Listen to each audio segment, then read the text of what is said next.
Kincade and Salciunas is on the air.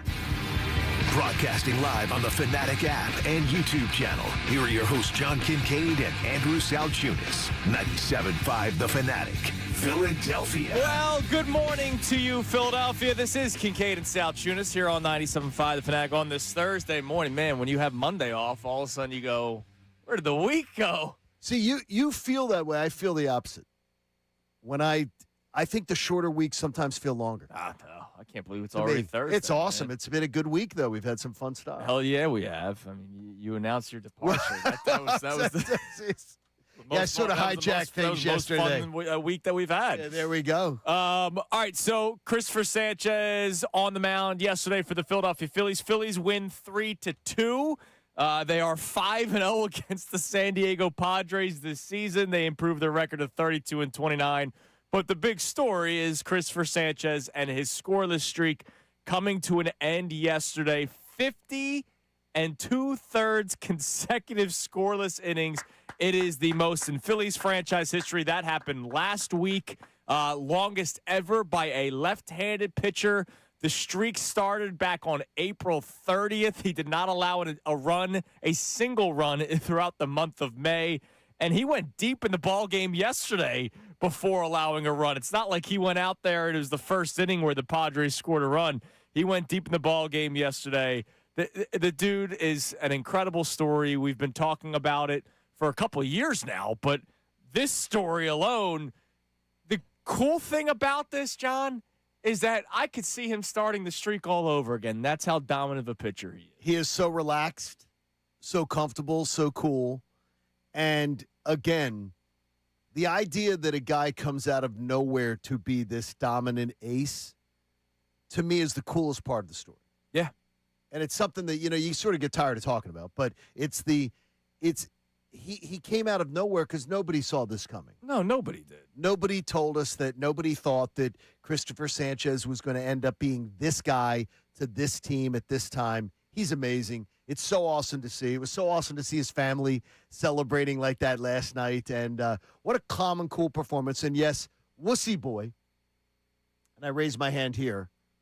After the sixth inning, I'm texting with my buddy who has him on his big money the fantasy team. Daily fantasy stuff? No, it's his season-long one. And it is a big money buy-in. Okay. Big money. Sure. And Cristopher Sanchez is the head of his rotation. And he needs him to have quality starts, innings pitched. There's all these kind of metrics that are working. So he's watching it along with me, and we're texting. And I'm like, I sort of feel like if he gets through 6, I want to get him out of there. The same conversation we had yesterday. Yeah. And he's like, oh, God, you're such a – It was a 1-0 ball game. It was 1-0. But the thing is, I swear to you, I never am like that. But for some reason, I was like that record to me was like, wow, he is just unbelievable. And look, he didn't lose the record because of losing it. He did lose the record because of a little bit of a noodle. So let's noodle.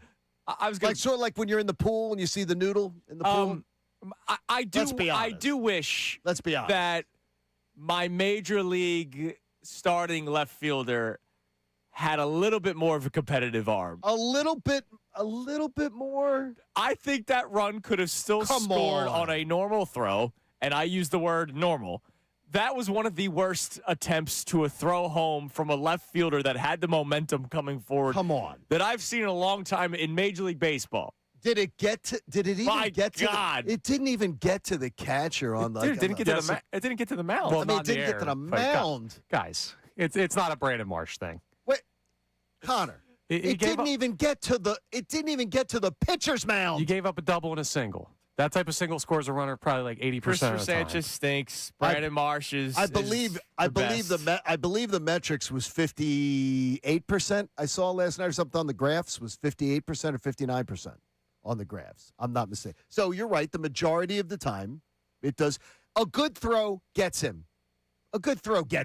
Come on. I don't know. I don't know if a good. All I'm saying is it was a really bad throw. It was terrible. It was a really bad throw. Terrible. And then the streak comes to an end. It was pretty uncompetitive. Let's put it that way. A more competitive throw maybe the scoreless streak continues. Well, because Cup of Noodles is looking to he do would an have been out of endorsement the deal. inning if they got that out of the Seriously. plate, but that's okay.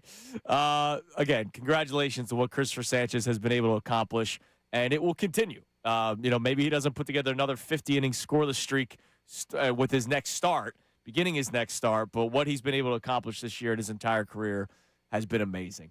So you can react to that, 610-632-0975. But let's talk some Phillies. As you guys all know, we've been talking a lot of Eagles recently because we've all been awaiting the trade of A.J. Brown. The trade happens, then there's the reaction, and there's still stuff that we're going to get into today. But I have a question because I was listening to Unfiltered yesterday, our buddies Ricky Bowe and Bill Colarulo, and I heard them talking about Tarek Skubal, who is the left-handed pitcher from the Detroit Tigers. I've heard of him. He's injured right now, but the dude's an absolute stud. He's a Cy Young winner. He's ridiculous. He's basically Paul Skeens in the American League, and he pitches from the left side With good skin. and he's been brought up a lot recently. Buster Olney just last week was talking about him being potentially moved because he's entering free agency. So you're basically paying for a rental with the hopes of extending him. And the teams that were mentioned by Buster Olney last week, the Los Angeles Dodgers, shockingly, the New York Yankees, shockingly. He also mentioned the Philadelphia Phillies. And yesterday, Ken Rosenthal mentioned the very exact same set of teams, including the Philadelphia Phillies. The only team that I think he mentioned differently was the Milwaukee Brewers. And the Braves are in the mix. And the Braves. Now the Braves have stepped into the mix, and Braves management, their management company, which owns Skinamax and everything, has said the money's there if they want to make a move like that. Yeah. And They have to get there. They can't go to John Middleton and go, hey, can I get a check done? They have to go to senior management through a corporation. And the corporation has said, yes, we'll spend. Yeah. So if you want to add the payroll, you can do it. So they're in the mix now, too. So Tarek Skubal's the name that's going to be popping up a lot. Does he bat right? We joked around about Mike Trout yesterday. I know that's going to come up a lot. I know Byron Buxton's going to come up a lot, right? It's going to be kind of the same names you will hear repeated over and over and over again. And some of those guys will get moved. Some of them will end up staying with the teams that they're at. I mean, that's literally what Byron Buxton has done year in and year out. And he it's what says Mike again Trout he has does done not year want in to and move. year out. Buxton again saying, I do not want to move. He loves He's such being a in loser. Minnesota. He is a loser mentality. Don't want him. So I want to say forget the names for a second because I know we'll all have our opinions about Mike Trout, right? Like, all right, why would you bring on a player that's often injured? Same with Byron Buxton. Tarek Skubal, why would you pay a lot for a potential rental? I know that freaks people out. Here's the question. Should the Phillies be big spenders this year? That's the question. Forget the names for a second. Forget pitcher versus right-handed bat. Should the Philadelphia Phillies, who are now 3 games over 500, 9 games ahead of the pace the last 2 times on the same date that they made the World Series and NLCS Game 7. They're 9 games better than they were at the same date those years. So take that into consideration when you're thinking, oh, well, this team doesn't look any good. sure, take Really? that into consideration. They look pretty good. Take into consideration that it's been 3 years since that information, 2 years since that Absolutely. information, which means Bryce Harper's 3 years older. Means JT Realmuto, who they extended, is 3 years older. It means Trey Turner is 3 years older. Same with Kyle Schwarber. And one of the concerns about this potential lockout is whether or not they get a salary cap. And if they get a salary cap, you're going to have to try to figure out how to make things work. And you're going to have a lot of contracts with big-name players, big-price players for years to come. The players that I mentioned are big-name players with a lot of money with years to come. The only one that doesn't have years to come on the contract already is Skubal, but you know he's going to get it. So should the Phillies be big spenders? I almost need to absolve myself from the conversation because you guys know me. You're an auto yes. I screw prospects. They all suck. Yeah. Gene Cabrera, 13th ranked prospect for the Phillies.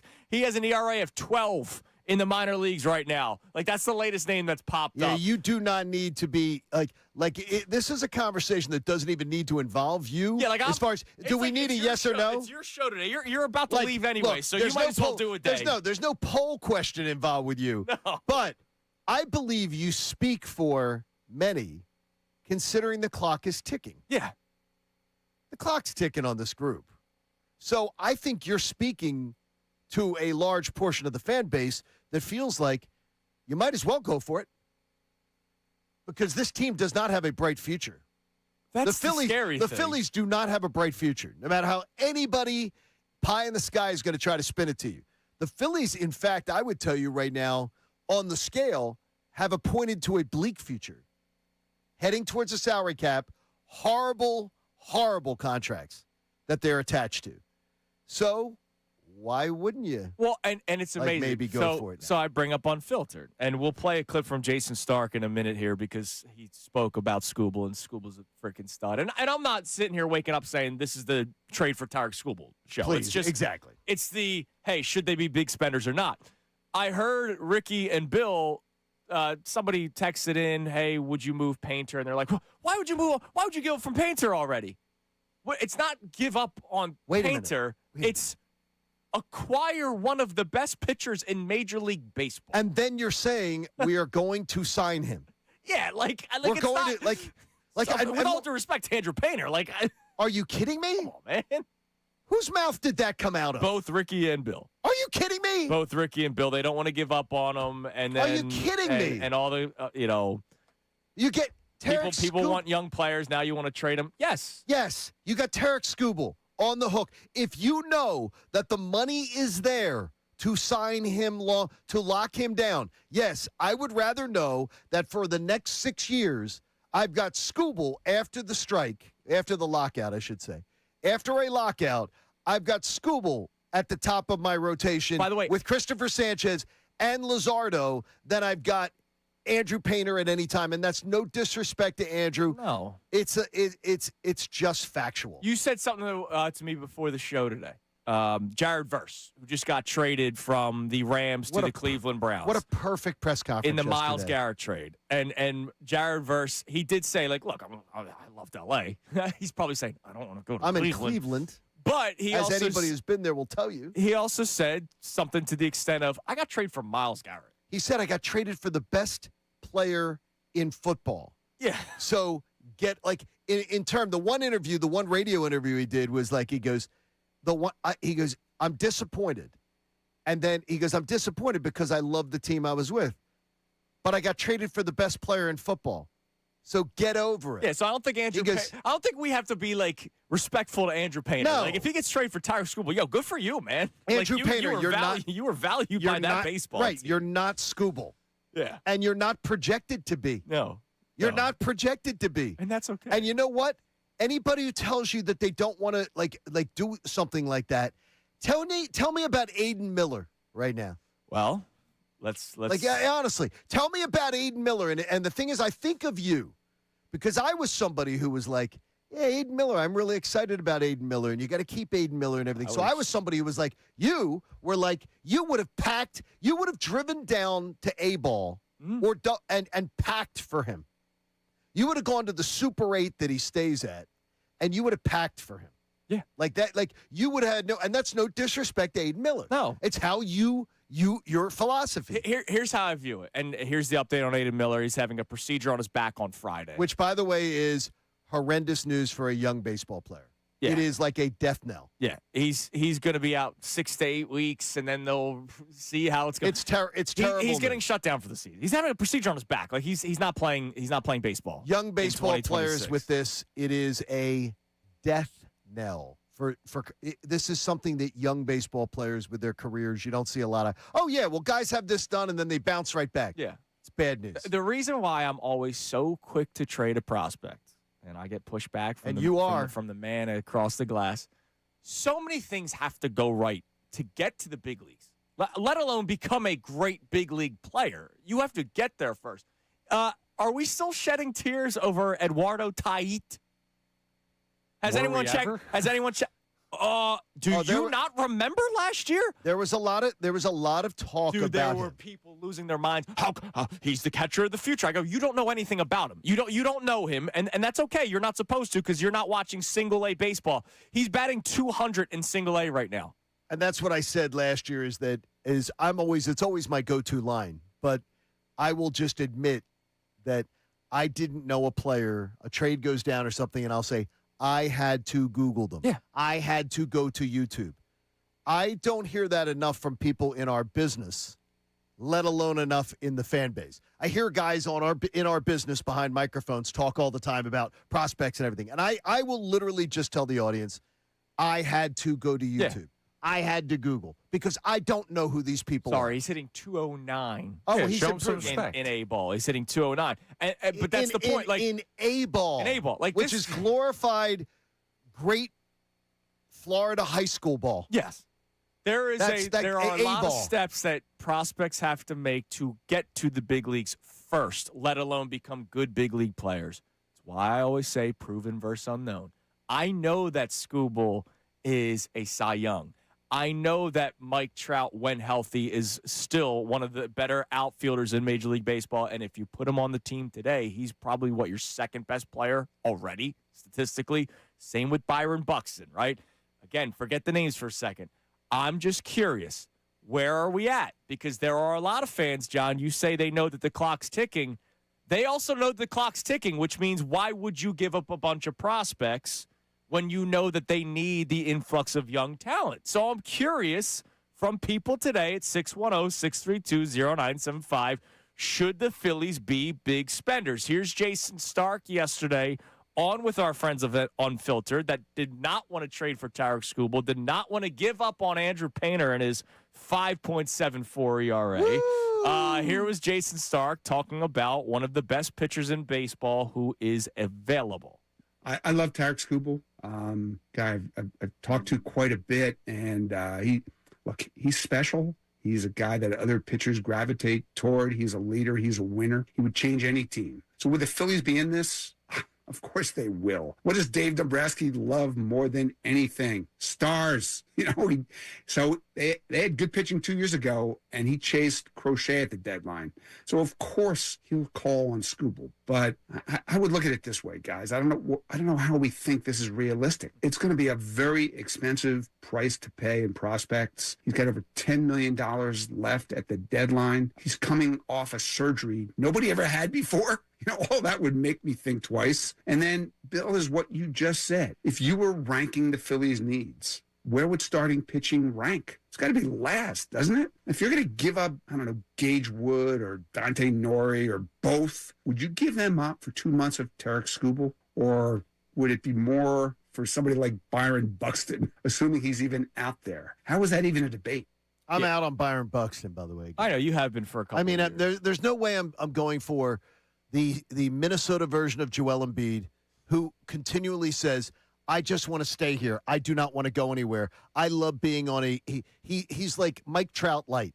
I just want to, I'm willing to just stay on a team that's not competing for anything, and I'm very comfortable to be here. The guy's having a hell of a Yeah, that's guy's fine. an insane player. It sucks. And he's an insane player, and he plays around 90 games a year on average, 95 games a year on average. I take 90 am not games of doing him than any right-handed I'm bat not, in the Phillies because outfield. he's already played a lot. So I know the breakdown's coming. You're Mr. Law of Averages doesn't work that way. I know the breakdown's coming. It's like Joel Embiid. But I know the breakdown's coming. On the Skubal thing, I know you got to ask the question. You got Jason Stark on. I'm not coming after the guys on Unfiltered at all. Getting that perspective is important.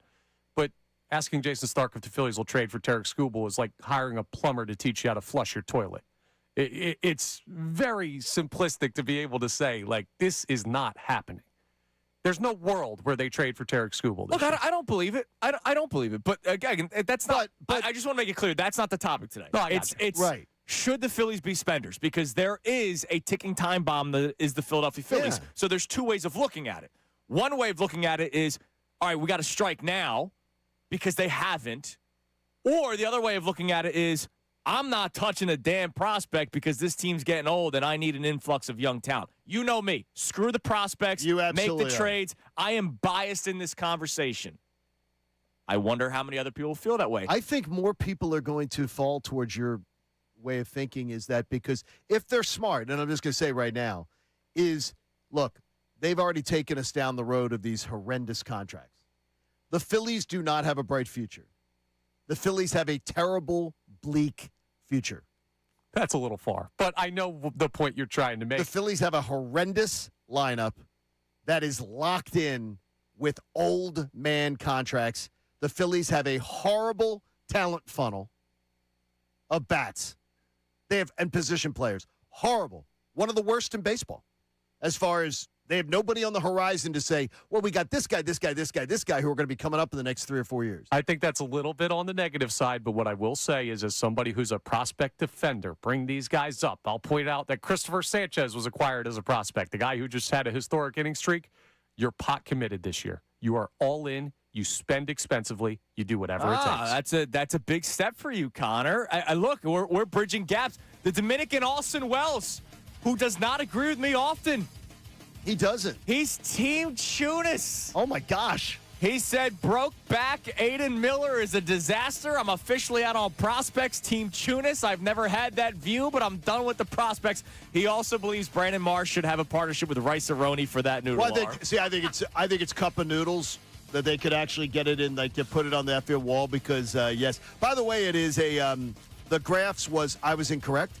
The graphs was 61.3%. Yeah, it was a bad throw, man. The Phillies don't have an outfield. 61.3% of the time, that is a ball that should be an out. Man, 20 minutes in the show, and I feel like I did my job. That's wonderful. I bridged the gap to somebody that never likes to agree with me. Well, it can change, too. There's going to be a wonderful day. Wait a minute, though. There's going to be other opinions offered in the show, so he'll be right back on you. That's true. All right, coming up next. Talked about Aiden Miller. His update was not the only bit of news yesterday before the game. Oh, my back. John and I may like this player more than most, but I got to say, you got to back up your comments, man. It's Kincade Salciunas, 97.5, The Fanatic. Now on 97.5 The Fanatic Sports Update.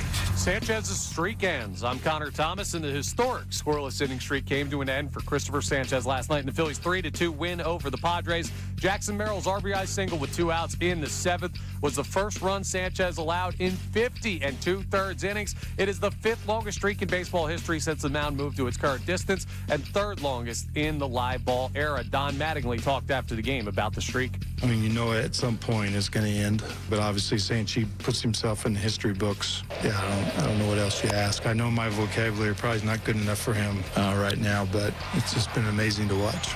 Let's just call it outstanding and call it a day. But either way, the streak has come to an end. The Phillies will look to make it back-to-back sweeps, though. The streak of beating the Padres is still alive. Game 3 is at 1:05 p.m. today. Zach Wheeler on the mound versus Lucas Giolito. The Eagles have their final day of OTAs today. Then they'll be off until the 9th when they start mandatory minicamp. In the NBA, the Knicks took Game 1 of the NBA Finals 105-95 over the Spurs in a comeback victory. And the Golden Knights look to extend their 1-0 lead over the Hurricanes tonight in the Stanley Cup Finals. Puck drop is at 8 p.m. We'll talk to Andrew DeCecco from the 8 o'clock hour till the end of the show. More updates on Eagles OTAs and A.J. Brown. And Tim Kirkjian joins us at 9:05 to talk more about the Phils and Sanchez's streak. I'm Connor Thomas for the home of the NBA Finals, 97.5 The Fanatic and the Fanatic app. You tell it.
is Kincade Salciunas, 97.5, The Fanatic. This hour of Kincade Salciunas is presented by Bradford White Water Heaters. Bradford White, they're here for the pro. All right, 6:30 here on Kincade Salciunas, 97.5, The Fanatic. Connor Thomas just witnessed what it's like to have a 4-year-old. Literally right before coming out of break, I was coming back in the studio. I always do my 6:20 check-in with the family, see how everyone's doing. And, how'd you guys sleep? The answer is horrible, by the way, for the entire family. Why is that? Coop was coughing all night. Just one of those coughs that wouldn't go away. He's not sick or whatever. He's just coughing nonstop. But I was literally saying goodbye. Wait, Daddy, wait. Do I have cavities? And Connor's like, was there any context to that? I'm like, nope. You got to understand that with a 4-year-old, Connor. Just out of nowhere. Do I have cavities? Nobody. Fair question. I wonder sometimes. I don't think you do. I don't know. I'm not. What are you, a dentist? I'm not a dentist. I don't know. All right. Should the Phillies be big spenders at the MLB trade deadline or whenever the time comes where they're going to buy players? Because you look around the team. What don't they have? Hitting from the right side. What else is new? It's the same story every freaking year. And I heard our friends on Unfiltered yesterday saying absolutely not. They do not want to trade for Tarek Skubal. You don't want to give up on Andrew Painter already.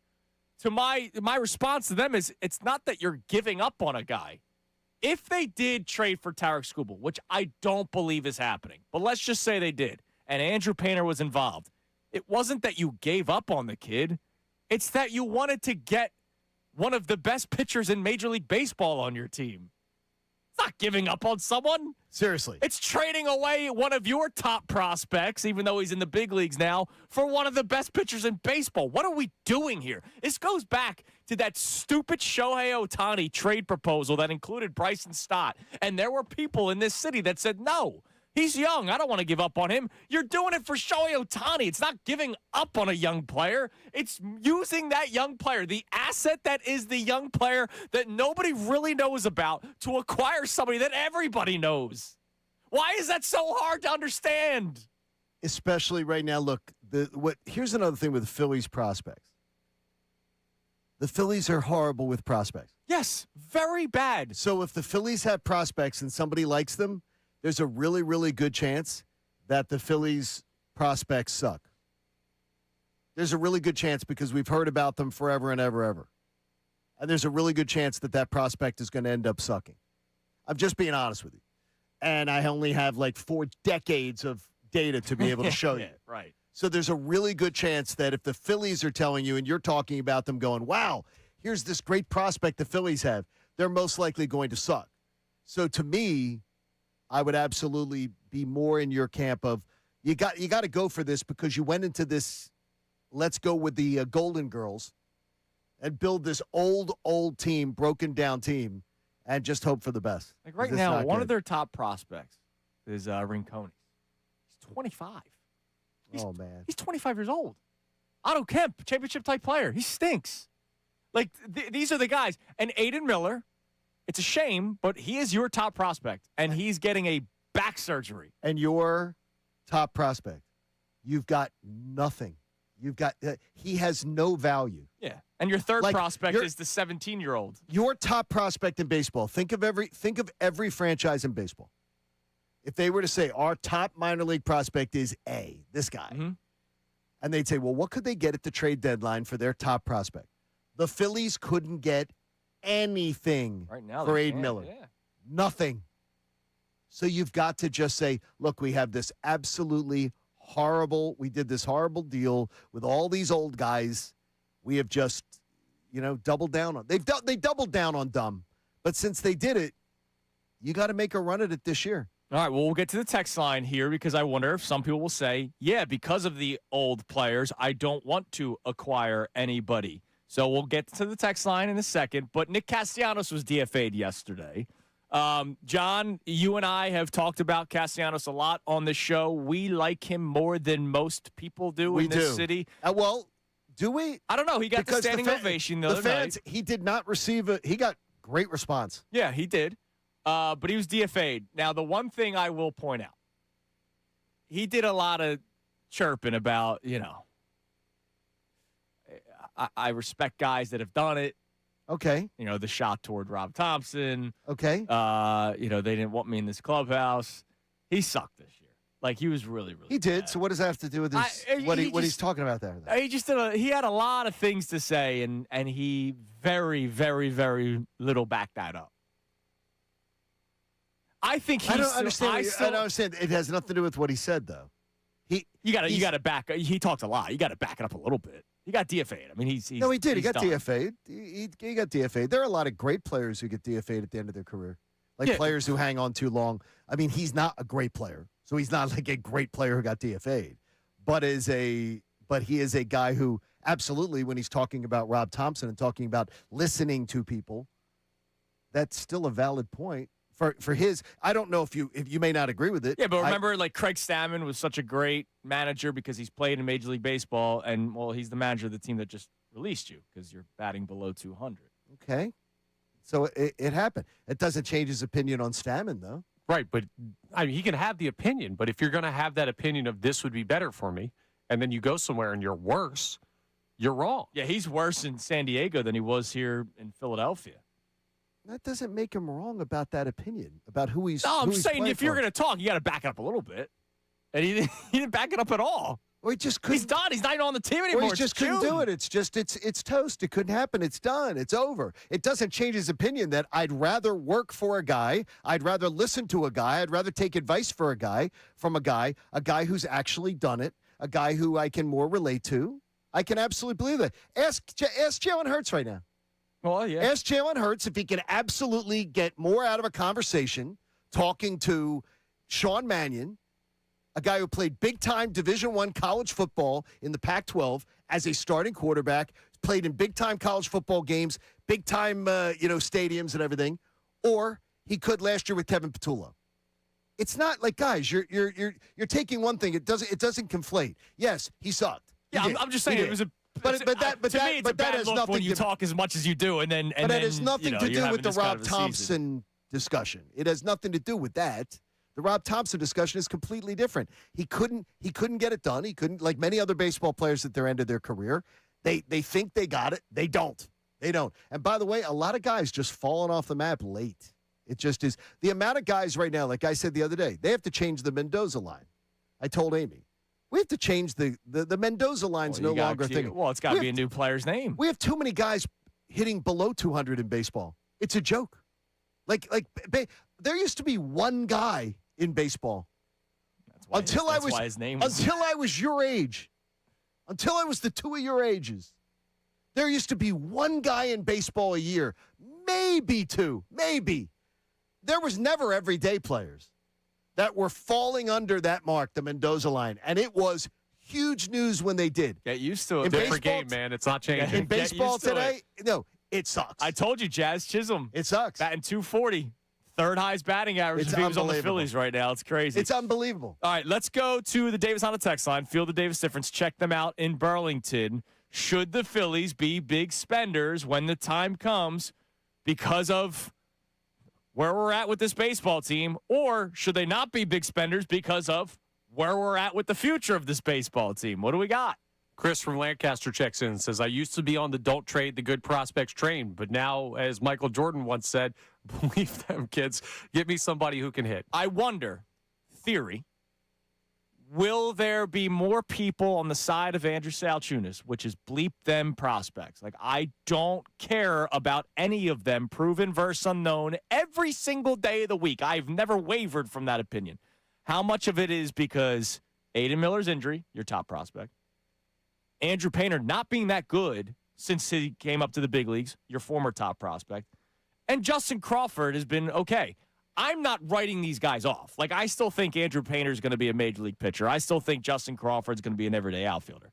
But I wonder how many people through 2 months of a baseball season go, oh, wait, those are the guys that we were, like, waiting for all this time? I mean, seriously, it's the Phillies prospects at that point, you just got to say, stop it. Like, when the Phillies were talking about prospects, put a big asterisk next to it. Because it's just, they continually fall flat. They continually do not produce prospects. Yeah, but there's not enough correlation there for me to say that as strongly as you guys are, or as strongly as some people What would do you say need? that. Well, How many more decades do you need? Because I can. Well, I get it. I just want to set the one calendar. prospect could change Yeah. everything. Like the Phillies won the World Series No. with Rollins, Utley. One and, prospect doesn't change everything. Doesn't change decades of incompetence. And remember, when we're talking about Utley and Howard and all them, you're talking about. We're going back now 25 years. Right, and it of was them. an total outlier. That's but a what I'm quarter saying of a is you century never ago. like. if Look, Francisco I don't know. Renteria is nasty. Right, I don't know who Francisco Renteria is like 5 years from now. I don't know who Arun We don't have Escobar any is. I don't know idea. who Dante Nori is. Right, so you just can't say asterisk Phillies prospect not good.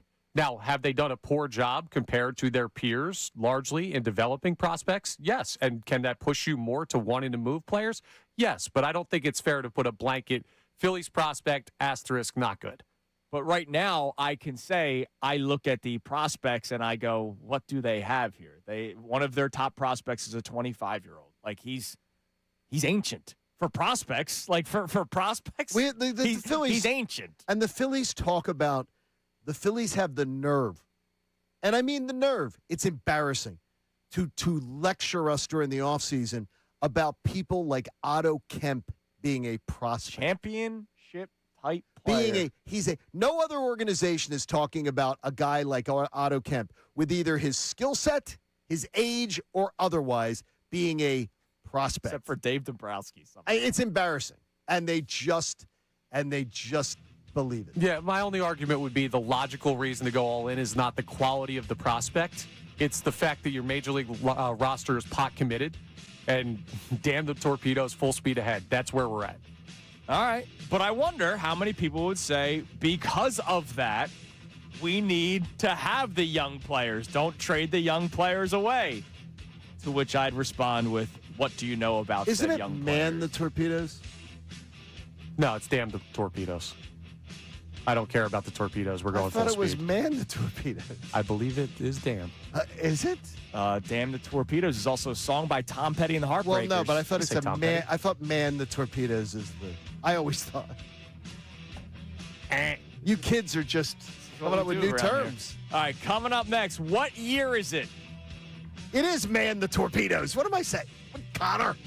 We are still talking about the Phillies needing a right-handed bat. Well, Jason Stark basically told us yesterday not to keep looking. Kincade Salciunas, 97.5, the Fanatic. All right, let's talk about that FanDuel Sportsbook app. Get after it. What do you think?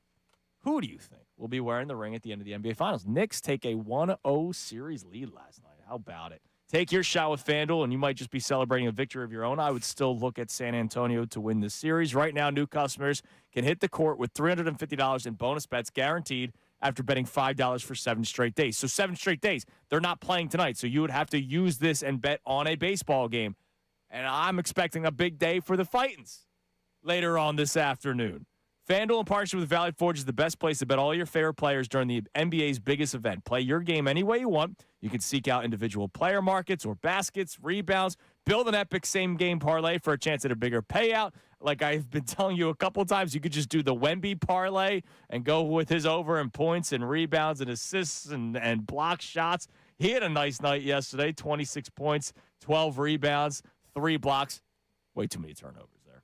So ready to play your game? Just visit FanDuel.com/local and join to get $350 in bonus bets guaranteed after betting $5 for 7 days. FanDuel, an official partner of the NBA. You got to be 21 plus, present in Pennsylvania. First online real money wager only. $5 minimum wager required for 7 consecutive days. $5 first deposit required. Bonus issued as non-withdrawable bonus bets that expire 7 days at the receipt. Gambling problem? Call 1-800-GAMBLER.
97.5 The Fanatic and the Fanatic app.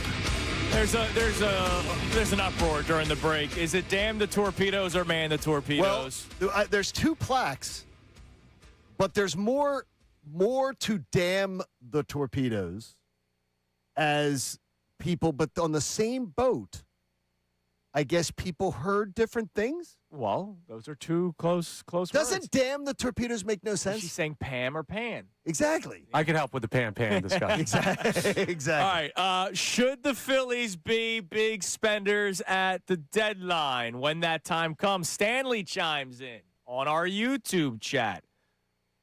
Where was when the Phillies bet the farm 20 years ago? They had nobody to bring up. He's talking about the end of the run with Jimmy and Chase and Ryan Howard, where Ruben Amaro Jr. was going after big name player after big name player. So I'm curious. That's kind of why the question is there today.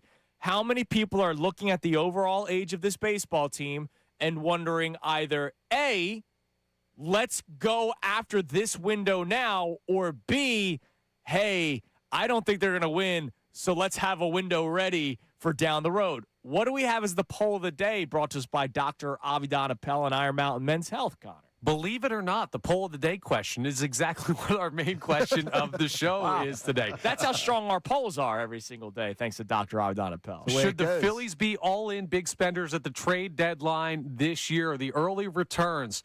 91% are saying yes, go for it. 9% are saying no, keep the prospects. Tides have shifted. Now that completely Damn the torpedoes. so I say damn the torpedoes on that one. That completely shocks me. It's because people are finally realizing that I've been right this entire time. No, Hang on. No, that completely shocks me though. God. Right the entire time. You know what you sound like? I have a buddy that I'm always right. Hang on. That back in 2016 was like Carson Wentz stinks. He'll never work in this town. And then eventually when the Carson Wentz saga plays out, the guy tries to pull the card. See, I knew he always stunk. That's what you're doing with this prospects thing. There's a time and a place for all in. The Phillies are at it. What? They weren't last year. Yes, last year They weren't the year before. But look at this team that they have. They needed to be all in for the last 4 or 5 years. You had guys last year that were closer to Major League ready at positions of need. They got David Robertson. I mean, Do we seriously, forget about that? They were like, oh, you know what? There's a guy sitting on his couch at home. David we Robertson. could sign him instead of trade for somebody else. They got Joan Duran, an all MLB closer. Is that not good enough for you? Oh, and people cried over Eduardo Taiz. Go back. Go back and hear the reaction. Text line, phone line, social media. People lost their damn minds because of a 19-year-old catcher that they never saw play as an inning, and now he's hitting 200 an A-ball. Once again, checkmate. No, I can't speak to those people. I wasn't crying over him, and I was okay with moving Abel. My point is, your blanket every prospect stinks, and that's not a rational way to handle All this. prospects stink. Proven versus unknown every step of the way. The foremost historian, by the way, leans towards damn. All right. The foremost historian of that era in the controversy over man the torpedoes and damn the torpedoes has through his research, has decided that damn the torpedoes is absolutely the one that he goes with. Damn the torpedoes. Damn the prospects. Damn the prospects. Get every big name player. Get everyone you imaginable. can. All right. So get everyone you can possibly get. Here's what sucks, though. Is there anybody that you can actually get? So we played Jason Stark earlier, who was on with Unfiltered, letting them know that Tarek Skubal's really good, and we shouldn't cry over Andrew Painter. Oh, boy. He also talked about the right-handed bat market because since Rhys Hoskins' injury in spring training of 2023, All right. Jeez. That's incredible. The Phillies have yet to replace that production. All right, my God. They had an entire season in 23. They had an off season going into 24, a trade deadline going into 24, an off season of 25, the trade deadline of 25, and an off season in 2026. And we got Adolis Garcia with the same production as Nick Castellanos. That's great. Here's Jason Stark talking about the lack of right-handed bats that will be available. Trying to find right-handed bats in this world, I don't think it's even a matter of pinpointing a position anymore. Those guys just don't exist. Albert Pujols in his career had a 600 career slug and a 900 career OPS. And you know how many right-handed hitters are at 600 and 900 for the season right now? Zero. There's not one. It's hard to find anybody at any position who's even at 500, 900, let alone 600, 900. The guy they're chasing, the guy they need, that guy doesn't really exist. So if anybody pops out there who's a legit thumper, good luck trying to win that bidding war. And that's the scary thing. It's going to be a bidding war, and then there's going to be a lot of prospects. And the one name that's going to pop up a lot, whether you want to hear it or not, is Mike Trout. And then that alone I don't want to hear it. I get it. That alone is a major concern. Like, not only are you getting into a bidding war, you're getting into a bidding war for a guy that's played over 100 games once in the last 4 seasons. So, in other words, you're picking up the ticking time bomb. There used to be a toy. Oh, he'd be welcome in this. When you guys were, oh yeah, people have been talking about it. Do you know he's from Jersey? No, I'm saying with this baseball team. No, but I mean, he'd fit right in. There is a terrible contract that has many more years to run of a breaking down player. There used to be a game, and I don't think you guys had it as a kid because they probably today would have looked at it as politically incorrect. There was a toy when I was a kid, and I cannot think of the name of it. It was actually a bomb that you'd Sounds safe. that you'd have to hold on to that would it was. Yeah.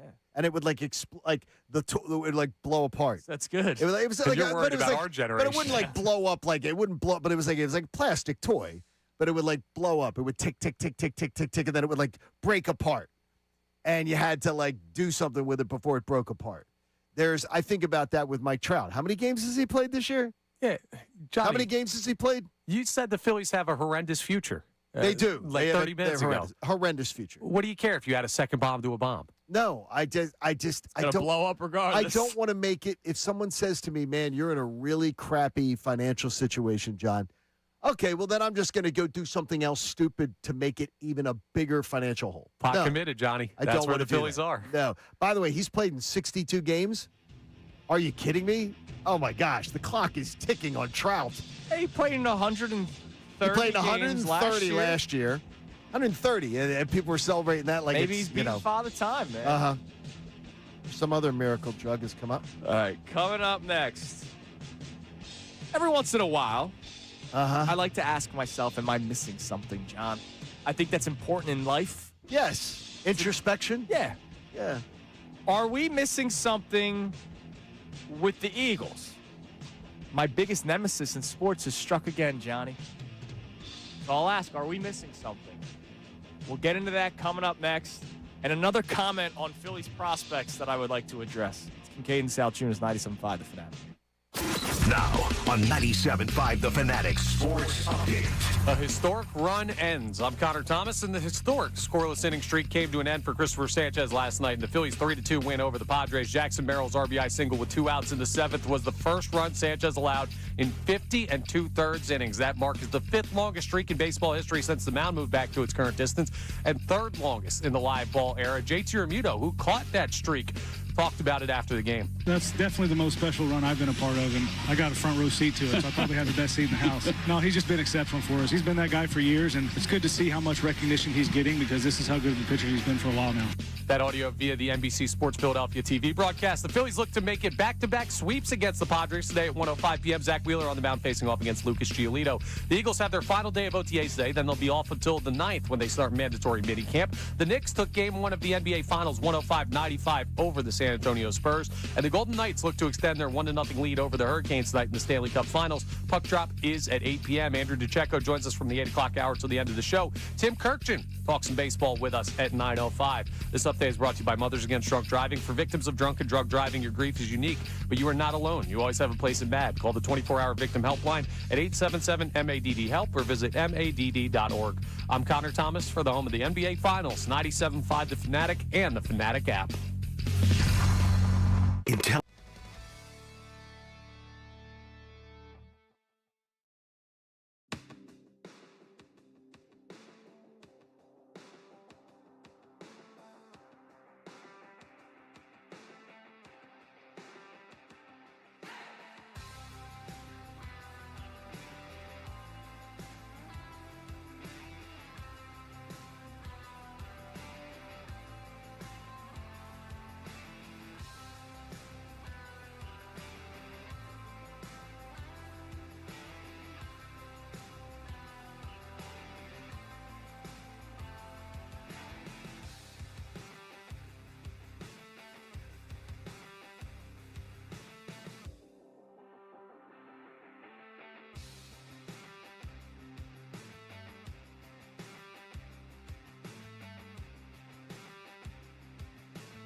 7-5 The Fanatic Philadelphia. More of Kincade and Salciunas coming your way now. All right, it is 7 o'clock here on Kincade and Salciunas 97.5 The Fanatic. You can watch the show live on YouTube. MBD chimes in. I think I saw Chunas twitching. This is the longest he's gone without talking AJ in a year. Don't worry, that comes your way later on this hour. We got to hit the quota, man. A.J. Brown will be talked about. I'm glad it's starting to wind down, though. I can't wait. Yeah, I mean, it's over and done with, kind of, until more random rumors come out. He is such a absolute phony. Have you seen the latest rumor? No. Oh, you missed the latest social media rumor? No, what's the latest now? That he was throwing games last year. Oh, really? I don't believe that. He was dropping passes on purpose last year. And there are people that gobble this crap up.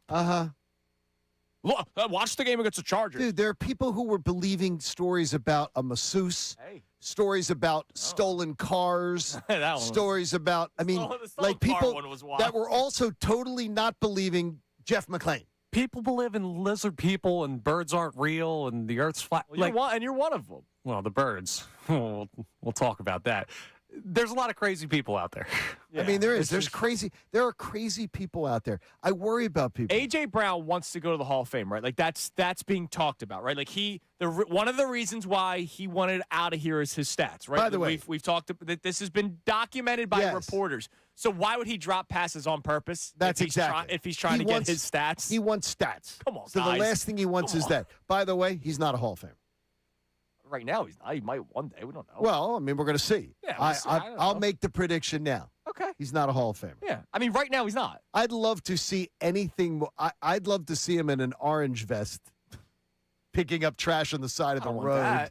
I'd rather see that. That means he did something bad. Well, he did do something. He did do something bad. You know what he did? I don't think he needs to be arrested for it. He quit. I think he needs to just have 2 catches for 23 yards. He stole money this year. Yes, he did. He stole money this year. So, yes, he did do something bad. That's true.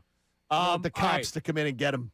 Let's get a couple more reaction on this Phillies topic. The question for you today: should they be big spenders, considering where we're at with these players, the age, and by the way, the dominant pitching that they have, and yet they're missing right-handed power again?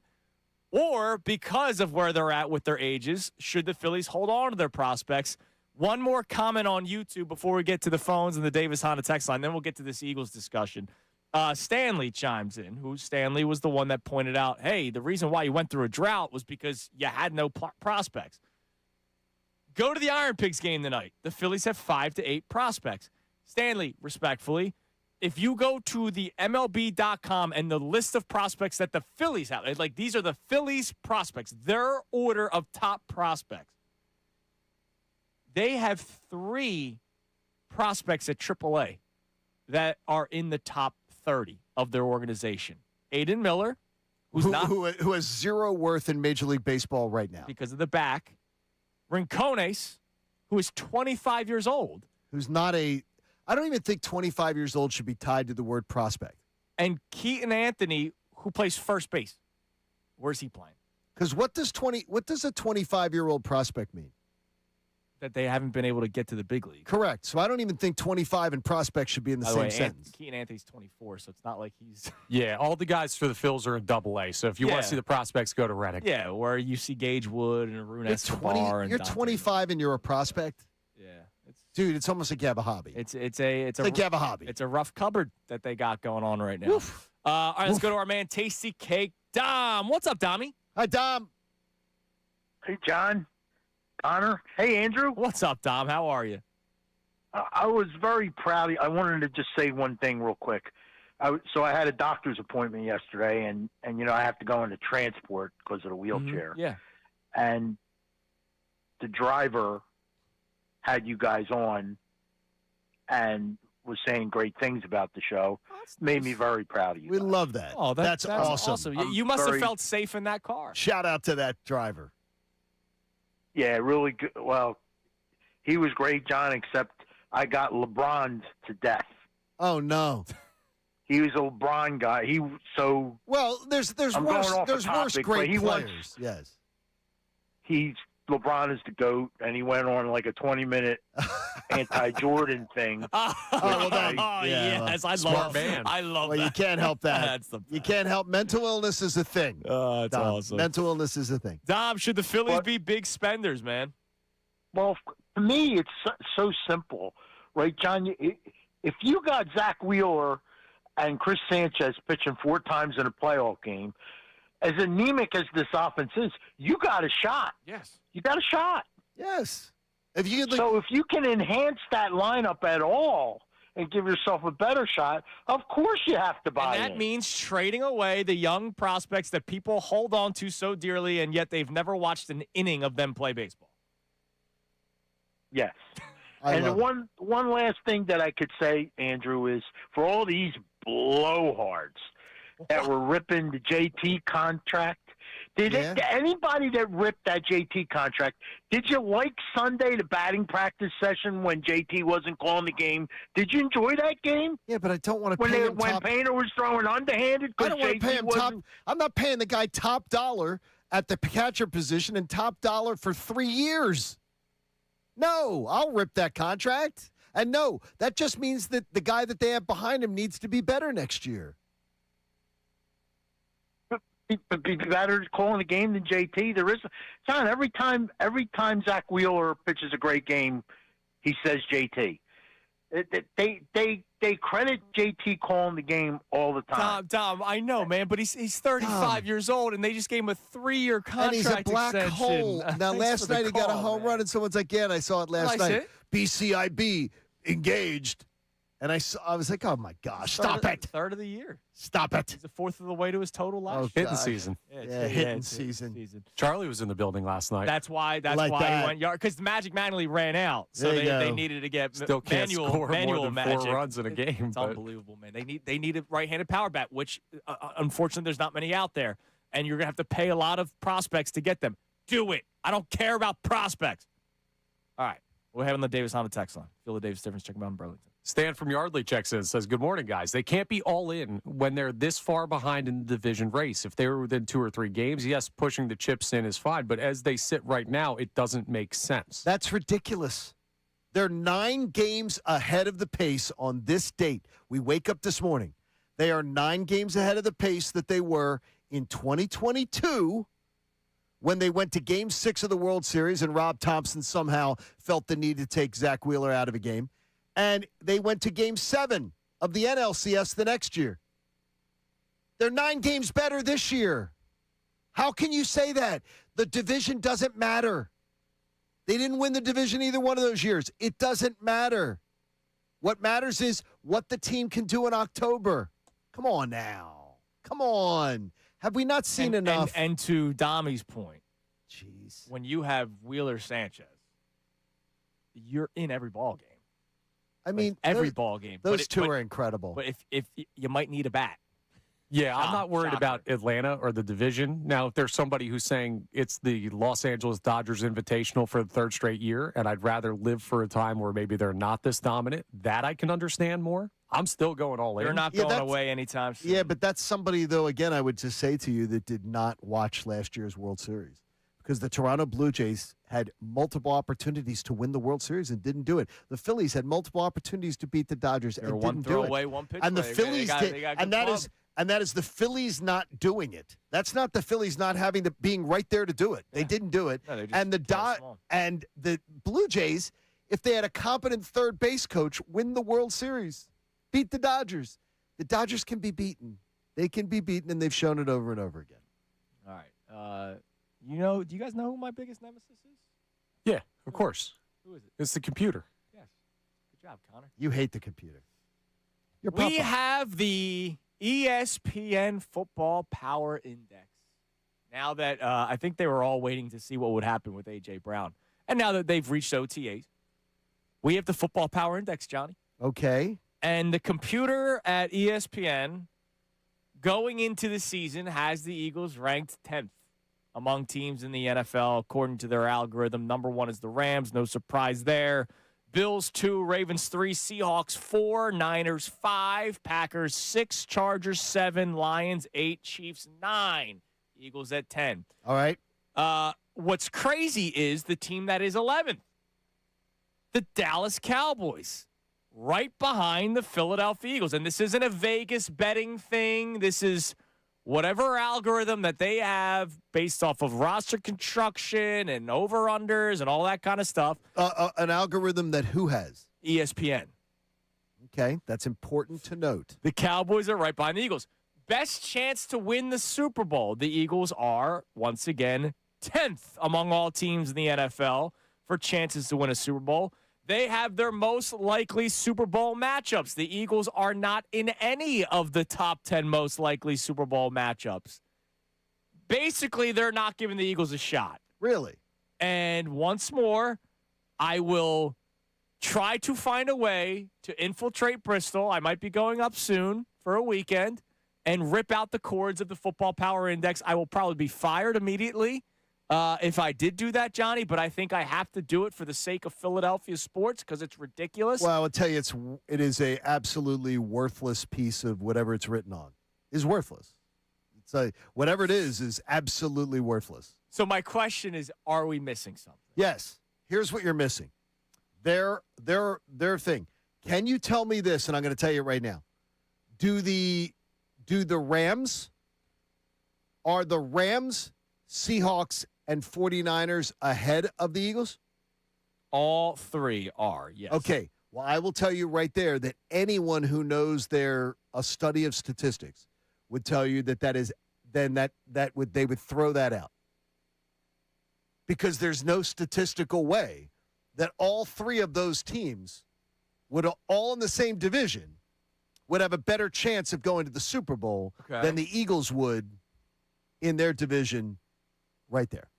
So I would tell you right there, the fact that they're all in the same division. If you told me the Rams and the Seahawks or the Rams and the 49ers, you told me two of those teams. Mm-hmm. The fact that all three in the same division, because statistically that's not going to work out. Fantastic. How many teams in the Central? The North, the NFC North. Ahead of the Eagles, yeah. 2 Packers and Lions. Okay, right there. It does not work. The math isn't mathing. So right there, that doesn't work. And I get that. What I'm just trying to figure out is we are still, once again, thinking very highly of this Eagles team, right? 12 wins was your prediction. Yeah, 12-5. Pencil it in, yeah. Use the Sharpie. Connor, I said you were out when we did this. I also was at 12-5, but you know how we always do, but I could see 13-4. Can't do that. I could see 11-6 more than 13-4. That's how I'm looking at this Eagles team right now. That my 12-5 prediction, if you were to say, could you see one more win or one more loss? I would see one more loss before I would see one more win. But I still think that they have a 2-game lead in the division when the season's over. You see it as one more losses. So more likely. You have 12 also. Yeah, my prediction is 12-5, but I could see 11-6 more than 13-4. If I gave you the wiggle room, you're saying 11. Yes. Connor, you say 12? At the Thomas you said Sports 11. Book, You said 11. Right? At the Thomas Sports. You can get them 12.5 would be the over-under I would set for the You bet that on Kalshi, right? Trade. Trade. Yes. Trade. Thank you. Traded. Sorry, I don't want to. Don't mess anything up. Leave the Kalshi to me. But yeah, I was giving you a chance to plug it. I appreciate it. 12.5, though, is where I would set this because I think one more win is more likely. I think one more win's more likely than one more loss. Okay. Just because of the fact that I think cannibalism is going to occur in the other divisions. Really bad. Like, real bad cannibalism. I'm trying to figure out what it is about this team that we are so confident in right now. I get it, the defense. Right? Like, I don't think anybody's debating that. How confident are we that the offense is going to be middle of the pack, top 10? We did a poll yesterday. Majority of people believe the Eagles' offense will be top 10 next year. What makes people say that? Other than, you don't want to go into a season miserable and you want to be a fan of the Eagles. I get that. But what is it that's making us so confident? Is it just Sean Mannion not being Kevin Patullo? That's a huge part of it. Is it we think the offensive line, we just assume the offensive line will be healthier this year? You should. Is it Jalen Hurts will thrive better with whatever this offense is compared to the offense that won them a Super Bowl but then didn't last year. Coin flip at best. Well, like I'm just trying to figure out what we're basing our confidence in so much. I think the schedule might be one of the higher reasons. You have them at 12. Yes. So what are you basing your confidence on? Defense first. Okay, so you're thinking the offense is being dragged along? It was last year. You think the offense this year is being dragged along like they're going to be? I need to see some things before I feel very confident in the Eagles' offense. There's a difference team. No, wait a minute, though. I was surprised, John. I was surprised in the vote yesterday in the poll where majority of people that answered believe they will be a top 10 offense. Okay, now the thing is though, there's word manipulation there. All right. It's very confident is another thing. Confident, very just confident. What are you confident in? Are you confident this team is going to have a good offense? Are you confident that this team is going to have a good offense? So don't believe no manipulation of words other than that. I don't believe. Sure, I'm confident that they will be a good offense. I don't believe that they will have to be drugged throughout the entire season, but I do believe the defense will be much like the pitching staff for the Phillies. I think the pitching staff carries this team. Okay, you can just tell by all the 3-2, 1-0, 2-1 ball games. I think there's going to be a lot of that this year. Okay, I think we would agree with that. We would agree with that totally. Then that's not. I don't think that's outlandish. Like people would agree with that. JM wants to know, why is the offense going to take a significant jump with a lesser roster? Now that fully depends on how you view A.J. Brown. That's if you believe it's a lesser roster, too. John has been very outspoken. You have been very vocal about when the trade happened. Yep. And it did happen. Yep. In case people still don't believe it. Yeah, people don't believe it. It's a media creation. That the offense would be better without A.J. Brown. Yep. I don't feel that same way, but you have been very vocal about it. I absolutely believe it. First of all, I think it's a weight off of people's shoulders. Getting him out of there. The getting him out of that room, I think, is going to be a beautiful thing for a lot of people. There's Jordan Mailata let a little bit of the cat out of the bag. We'll find out more about that in the coming weeks. Sure. He started to let a little bit out of the bag. There's a lot of people that are just exhausted by this guy. And that's going to come out more. I think you're going to find out more of that. I think people will be more relaxed. Now, Mark has a question for you. Sure. And Mark is not an Eagles fan. Okay. But Mark is a big viewer of the show, and we appreciate you, Mark. Thanks, Mark. Did the cannibalizing NFC West help the Eagles last year? Question mark. The cannibalizing NFC West? No, what made me it's helping them last year.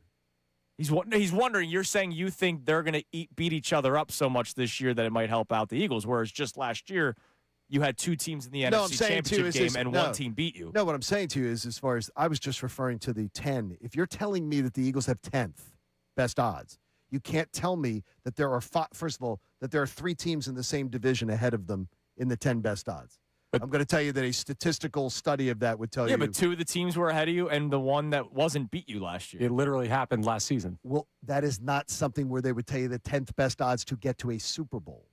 That is not going to, statistically, they're not going to tell you at the beginning of the year, that is where they should be in a ranking. That's not going to be the way it's going to be. So who would you move them ahead of, San Francisco? Yes, absolutely. So you would have them at least 9th? At least 9th. Go on. Ahead of Green Bay. Ahead of Green Bay. Ahead of Green Bay. And Detroit? Because they're both ahead of you. Where's Chicago? Chicago is 16th. I'm guessing they're expecting a fall off for I'm expecting Chicago I do not I don't think the Eagles will be behind Detroit. I don't think the Eagles will be behind Green Bay. So I don't think they're going to be behind either one of those teams. I think Detroit's offensive line, man. So you got them 7th. Okay. Minimum. Go on. Tell me the other teams ahead of them. Rams, Bills, Ravens, Seahawks. You have them ahead of the Niners. Yes. And Chargers. Okay. Chargers is sort of a coin flip. Yeah, Chargers is sort of a coin flip. That's sort of a coin flip. Yeah, I mean, I'm not talking about, but no, I don't have any problem with the teams that are ahead of them in the NFC other than that. Okay. Like I don't have any problem with that. All right. But there is not going to be, that's just math-wise, I would not have a problem with. By the way, they're expecting the fall off for Chicago. They're expecting the fall off for the defending AFC champions as well. Patriots, they have at 14, even with the addition of A.J. Brown. Far too high. You think far too high, Connor? 20th at best. No, I mean, are you messing around or are you serious? Like, how bad do you think they're going to be? I don't think they win that division. I think it's No, they're Buffalo's not gonna. division. I think they may have the biggest swing of any team in the NFL. They'll win 9, maybe 10 games. I think they're going to be a 10-win team, like 10-7 type of team. This is all my Sam Darnold hate that has to be replaced somewhere else. Now Drake you're May, I'm putting it with coming Drake for May. you, son. And All I right. really want to see it. I really want to see them fall apart so badly. It'd be so much fun. All right, what do we have on the Davis Honda text line? Feel the Davis difference. Check them out in Burlington. More Eagles discussion coming up. But what do we have on our Phillies topic where we're asking you, should they be big spenders? Joe from Media checks in, says, spend, spend, spend. What we know, we need significant offensive help. We have an old and aging roster. What we don't know is about the lockout and the salary cap. If there was ever a now is the time, it's now. That's sort of true, isn't it? Now it's the time, you could say, to the last 3 years. And they got Duran. Who's the big right-handed bat that they got? Austin Hayes? Harrison Bader? Yeah, but is he a big bat? No, he got hot for a couple of weeks. No, he got hot for quite a while. Sometimes that's all it takes. He was incredible. He was incredible. Yeah, he was, no, yeah, No, he was incredible. It was great for him. And by the way, he's a guy who has stunk this year. He has. He stunk. Yeah, he would fit right in with this Phillies outfield, though. Just say he's batting 170. He's right behind Adolis Garcia. People were saying he had to come back. He's right behind Adolis Garcia. My God. My gosh. You know, though, Harrison Bader, though? Christopher Sanchez would have a scoreless streak this morning. Well, no, the ball was playing left the ball was hit to left field. Jeff. I understand. Well, he could play. We don't have to good play. blame Brandon Marsh, all-star, for a historic streak just happening to come to an end. The arm was bad, man. It's okay. That was Okay. noodles. Cup of noodles. Not everyone needs to be blamed for something. Cup of noodles. All right, coming up next. All right, so screw the FPI, Football Power Index, but there is something Blow it up. There is something I'm legitimately worried about. You guys might either calm me down, or you might make it worse. It involves the quarterback of the Philadelphia Eagles. Oh, boy. And there was a report yesterday that adds to my concern. It's Kincade Salciunas, 97.5 The Fanatic. Okay, let me tell you, when you visit my friends at Benari Jewelers, Exton in Newtown Square, you're going to find out that Benari has everything you could potentially be looking for. You know, they're a direct diamond importer, so you're going to get the diamond she deserves, the ring she wants, and you're still going to manage to stay under budget. And I can tell you that even a guy like Brendan Gunn, our own Brendan Gunn, was able to design with their help an engagement ring for his lady, and he got the yes. And their diamond upgrade guarantee is amazing. It's an industry-leading 110% diamond upgrade guarantee. Your diamond's never going to lose value when you're ready to upgrade it. And with Benari being a direct diamond importer, she gets the diamond she deserves, she gets the ring she wants, and you get to stay under budget. That's the beautiful thing. When you go into Benari Jewelers, though, you're never going to feel intimidated because they've got incredible staff waiting to help you out there with thousands of handcrafted engagement rings to choose from. Or if you're just looking for diamond jewelry, I can promise you're going to find beautiful stuff there, too. It's Benari Jewelers, Exton in Newtown Square. And you can check them out online, too. My friends at Benari, at BenariJewelers.com. Now on 97.5 The Fanatic Sports Update. History for Sanchez. I'm Connor Thomas, and the historic scoreless inning streak came to an end for Cristopher Sanchez last night. The Phillies' 3-2 win over the Padres. Jackson Merrill's RBI single with 2 outs in the 7th was the first run Sanchez allowed in 50 2/3 innings, and even though the streak is over, it's still history. The 5th longest streak in baseball history since the mound moved to its current distance. 3rd longest streak in the live ball era. Manager Don Mattingly talked about it after the game. I mean, you know, at some point it's going to end, but obviously Sanchez puts himself in the history books. Yeah, I don't know what else you ask. I know my vocabulary probably is not good enough for him right now, but it's just been amazing to watch. Certainly has been, and the Phillies, they've been amazing to watch against the Padres. They look to make it 6 straight wins against the Padres, back-to-back sweeps if they can take Game 3 of this second series today. 1:05 p.m. the time for first pitch. Zach Wheeler on the mound facing Lucas Giolito. The Eagles have their final day of OTAs today. Then they'll be off until the 9th when they start mandatory minicamp. Knicks took Game 1 of the NBA Finals over the Spurs last night, 105-95 the final. And the Golden Knights look to extend their 1-0 lead over the Hurricanes tonight in the Stanley Cup Finals. Puck drop at 8 p.m. Andrew DeCecco joins us from the 8 o'clock hour until the end of the show. Tim Kirkjian joins us to talk some baseball at 9:05. This update is brought to you by the Crohn's and Colitis Foundation. The Crohn's and Colitis Foundation has led inflammatory bowel disease research and care for over 50 years. Learn more at Crohn'sColitisFoundation.org. I'm Connor Thomas for the home of the NBA Finals, 97.5 The Fanatic and the Fanatic app.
Philly sports talk. 97.5 The Fanatic and the Fanatic app. 7 a.m. hours brought to you by the BetParks online casino and sportsbook app. Live bet sports on the BetParks app. Play all your favorite casino games. There's always another way to win on the BetParks online casino and sportsbook. Got to be 21 in Pennsylvania, Jersey, or Maryland. Gambling problem? Call 1-800-GAMBLER. All right. Eagles question here in a minute, but Buster Olney just put out a tweet about 20 minutes ago. Buster Olney last week saying that if the Tigers were to move on from Tarek Skubal, teams to keep an eye on, the New York Yankees, obviously, the Los Angeles Dodgers, obviously, and he also mentioned the Phillies. And then Ken Rosenthal mentioned the Phillies yesterday, which is why we're asking you today, should the Phillies be big spenders whenever the time comes before the MLB trade deadline, or do you want them to hold on to the prospects like you guys usually do?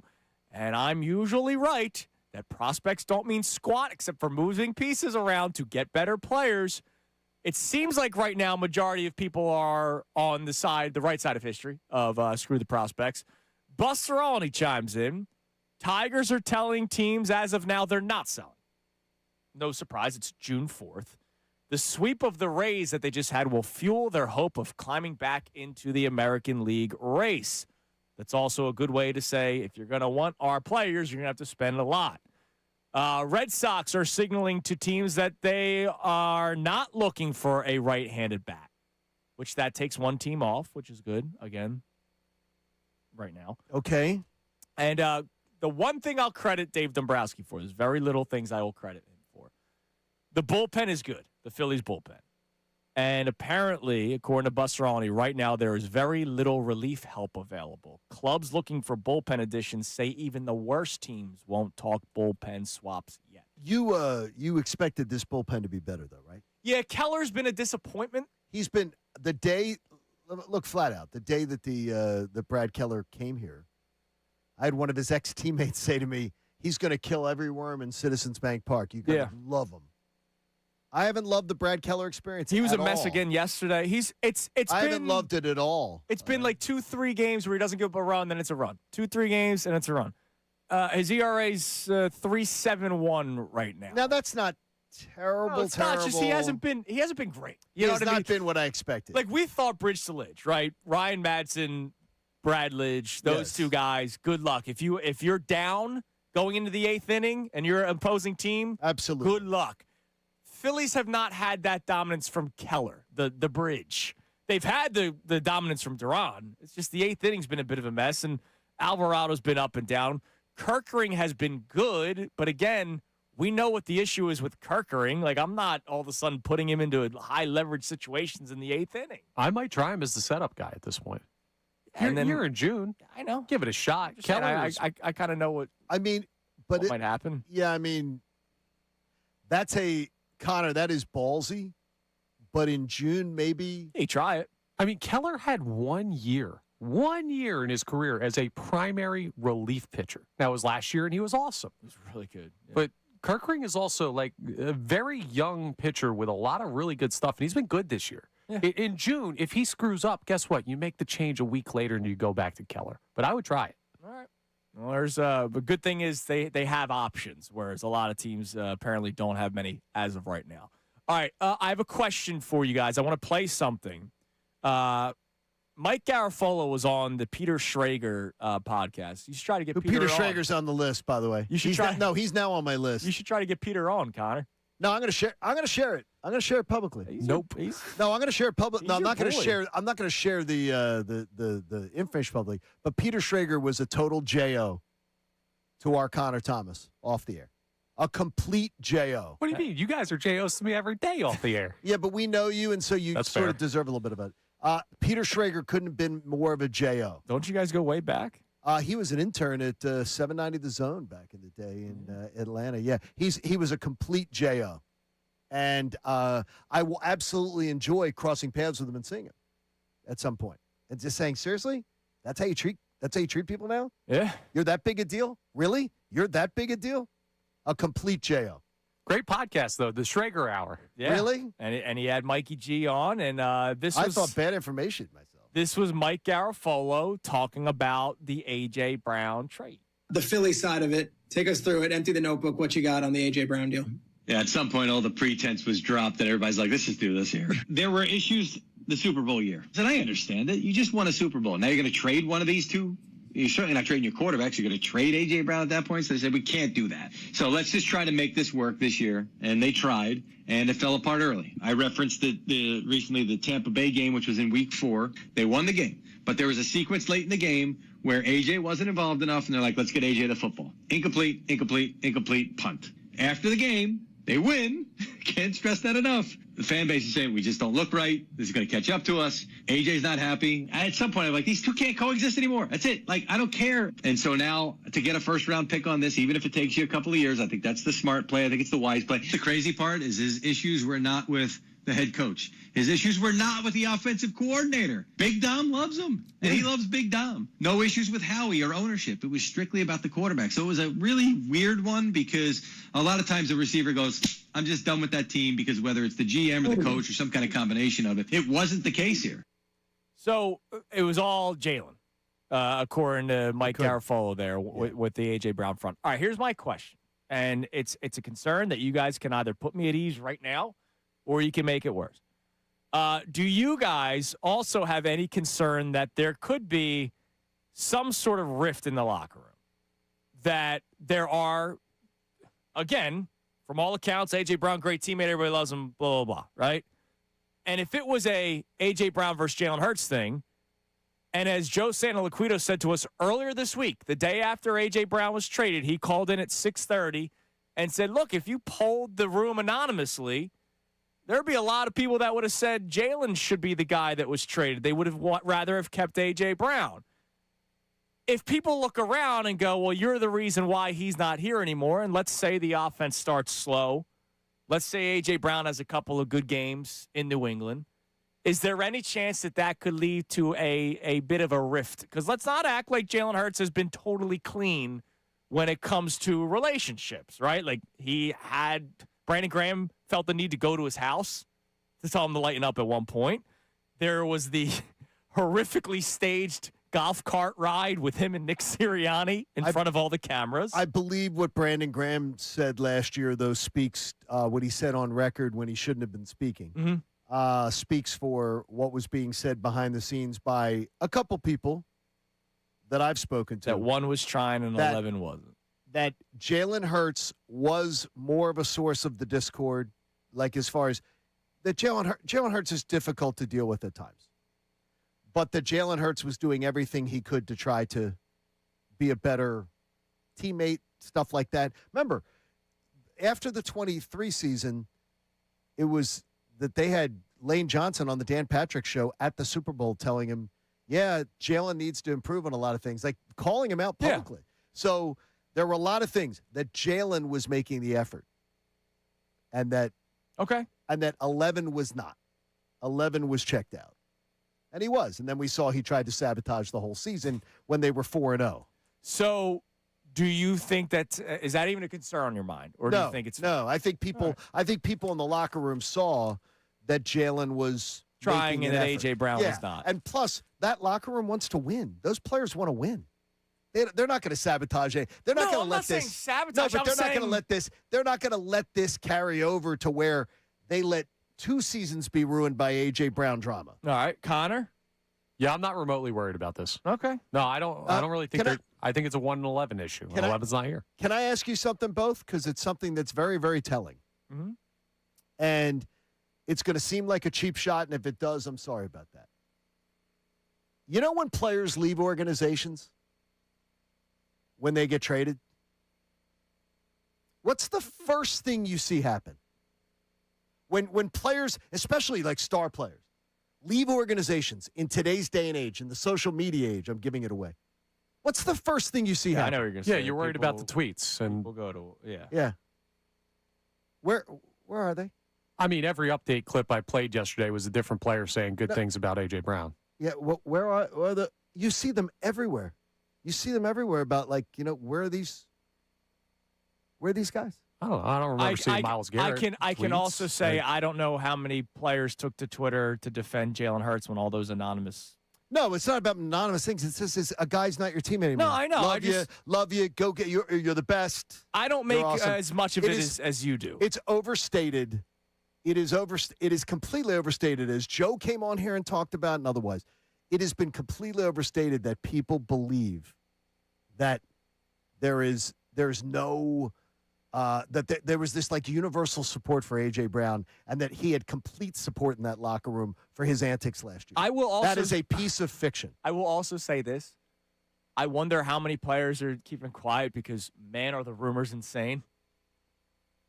Like, between massage therapists and car thievery. Yeah, this isn't a guy signed a big free agency contract. Hey, we're happy for you. Yeah, I think it's just been so. I would stay away. I would too. Like if honestly, whether I'm Team AJ or Team Jalen, I'm staying away from this. Switzerland. Yeah. Oh, sorry. Okay, so I can understand that. Okay, that's a good point. Considering all the That's a good point. Rumors that are out there. Because then it goes, do you look like you're taking a camp? Yeah. Okay, I can understand that. I mean, you're still playing with Jalen. And there's no need to do that for any of the current Eagles players. Like, there's just not. Yeah, when asked, they'll speak about AJ. And look, Saquon just last week talked very high. This is before the trade. Spoke very highly about AJ Brown. So they're still speaking highly of him publicly. Who knows what they're saying behind closed dours?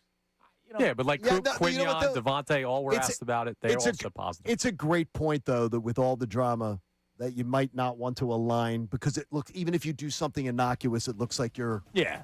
Greg that's chimes a good point. in. Easier to just stay out of it. That's a good point. know. That's a good point. I would just be like, very good point. Yeah, it is. Point taken. Wish you guys all nothing but the best. This ain't my fight. Absolutely. All right, coming up next, we have today's headlines. Any teaser? What do we got? Oh, yeah. We got Mr. Unlimited, who is now being a little bit limited, and potential Cristopher Sanchez doomsday scenario. Oh, jeez. All right, that comes your way next here on The Fanatic.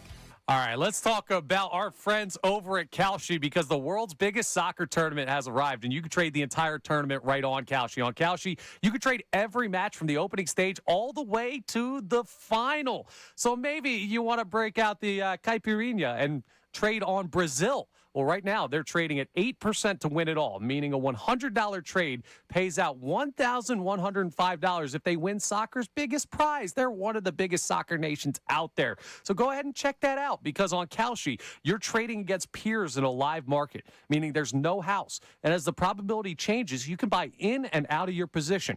For a limited time, download the Kalshi app and make sure you use code FANATIC because you'll get $10 when you trade 10. Kalshi. That's Kalshi, where you can trade the beautiful game. 18 plus only. Restrictions and eligibility requirements apply. Event contract trading involves risk and may not be suitable for all investors. Prices, values, and available markets may differ from those mentioned. For more information, see kalshi.com/regulatory.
Salciunas. 97.5 The Fanatic and the Fanatic app. All right, before we get to today's headlines, question for you, Connor. Do you have Mama Hurts in today's headline? I do not. All right. So, we now know where Jalen Hurts gets it. The way he speaks sometimes. Because I'm trying to figure out what the hell Mama Hurts is getting at here. So Jalen's mom is very active on social media. She is. She's commented on our videos in the past. She's commented. Which we appreciate, Mama Hurts. And both like, yeah, this is great what you're saying about my son, and also what the hell are you saying about my son, right? Like she's she's pretty active on social media. So she responded to one of the content people that had like the big story that Hassan Reddick stole A.J. Brown's car. Which was so stupid. All this stuff. She responded to the video saying, people don't know what they don't know, so this is what you get. Correct. So is she saying this is false? That's what I'm thinking yes, she's saying. That's false. What she's saying. Come on, Andrew. Why can't you just say that? Oh, I get you. But no, that's the point I'm trying to get. It's because it's stupidity. No, why can't you just say none of this is true? It's stupidity. Because there's people wondering, what does she mean by this? She's throwing a wet blanket on everything. Like, it's the nonsense that's out there right now. It's crazy. Now, a lot of people are saying, why would Jalen tell his mom about stuff that's going on in the locker room? Oh, my gosh. In that way. By the way, John Dotson yesterday was like, yeah, I don't know what you guys are talking about. It's so stupid. It's just so stupid. I don't think anyone's stealing their teammates' cars. Darius Slay chimed in on social media. Isaiah Rodgers chimed in on social media. I mean, it's so stupid. The only guy that talked about drama was Chauncey Gardner-Johnson, and he's disappointed me because he's gone quiet. I thought that he would be more active. You know why he did? What? Because his constant desire to be paid attention to. He can't put his phone down. Hey, AFC East champs, Buffalo Bills. He thinks he's in Gossip Girl. He just wants to constantly have his phone out. Good content for us. Damn right. Tweet more, Chauncey. We're waiting for it. All right, it's time now for today's headlines with Connor Thomas. Today's headlines with the Connor Thomas. What's up, V? It's brought to us by Lundy Law. For over 70 years, Lundy Law has been fighting for injured people. If you need them, remember the name Lundy Law. Your injury lawyers. Visit LundyLaw.com. That's LundyLaw.com. We're going to start out with the NBA Finals, which tipped off last night. You can hear those games live here on the Fanatic, by the way. And the Knicks, a 10-point victory in Game 1. Another comeback victory for them. Unbelievable. I'm going to ask you this question because Victor Wembanyama answered it last night. You worried? We've been down in a series before, never in the finals, obviously, but I'm not kicking myself about anything, really. I mean, I'm not worried the slightest. Should he be? No. No, it's 1-0. It's one game. They just beat the Thunder, who everybody penciled in as NBA champions. I'm not worried, no. They went 7 games. Knicks didn't. They had some extra time. It is amazing what the Knicks are able to do. Unbelievable. Coming from behind constantly. And then you just have guys like Josh Hart, 15 rebounds again yesterday. Like it's amazing. But I think it's fine for Wemby to say that they're not worried. By the way, the Knicks ended it with an 11-0 run. It was unbelievable. Like that's not going to happen every single night where a game ends on an 11-0 run and you lose by 10. It might with this Knicks team. I mean, look, they're keep doing it. They're unbelievable. They do it all the time. The thing is, though, there's a difference between respecting them and rooting for them, and the locals rooting for them is disgraceful. By the way, if you're driving on Route 30 near the Nova campus, be careful on game nights because all the Nova students are out there celebrating in the streets after these wins, and it gets dangerous for people with their cars and everything. They're blocking traffic. They're doing all that stuff. So good job by the police keeping the streets safe. How about that? From all those New York kids. All right, what else? The Nova what else we Knicks. got? Let's move on to Mr. Unlimited, who is now Mr. Broadcast Television. Unlimited. There were reports earlier in the week, but it became official yesterday as Russell Wilson has retired from the NFL after 14 seasons. He's got to go into TV broadcasting. And my question to you guys, because we've had this argument before, well, we'll start with, do you think he's going to be good on TV? I don't. I don't either. He's a handsome fella, right? He knows the game. Yeah, not. He has no personality. His teammates hated him. He has no he's weird. He could not improv a fart after a baked bean dinner. He's completely staged. Everything he does is staged. Is social media staged. He's not genuine. And look, weird is good. I'm weird.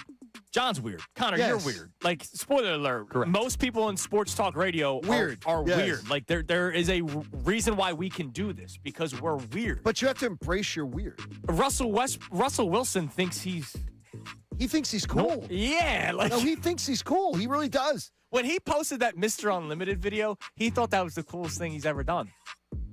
Meanwhile, I'm sure all of his former teammates probably sent that to every group chat that did not include Russell Wilson, which was probably all of them. Yeah, because I don't think he's in many group chats. Yeah. Now I'll ask you an update on an argument we've had in the past. Russell Wilson, Hall of Famer. Yes. I believe that he will be.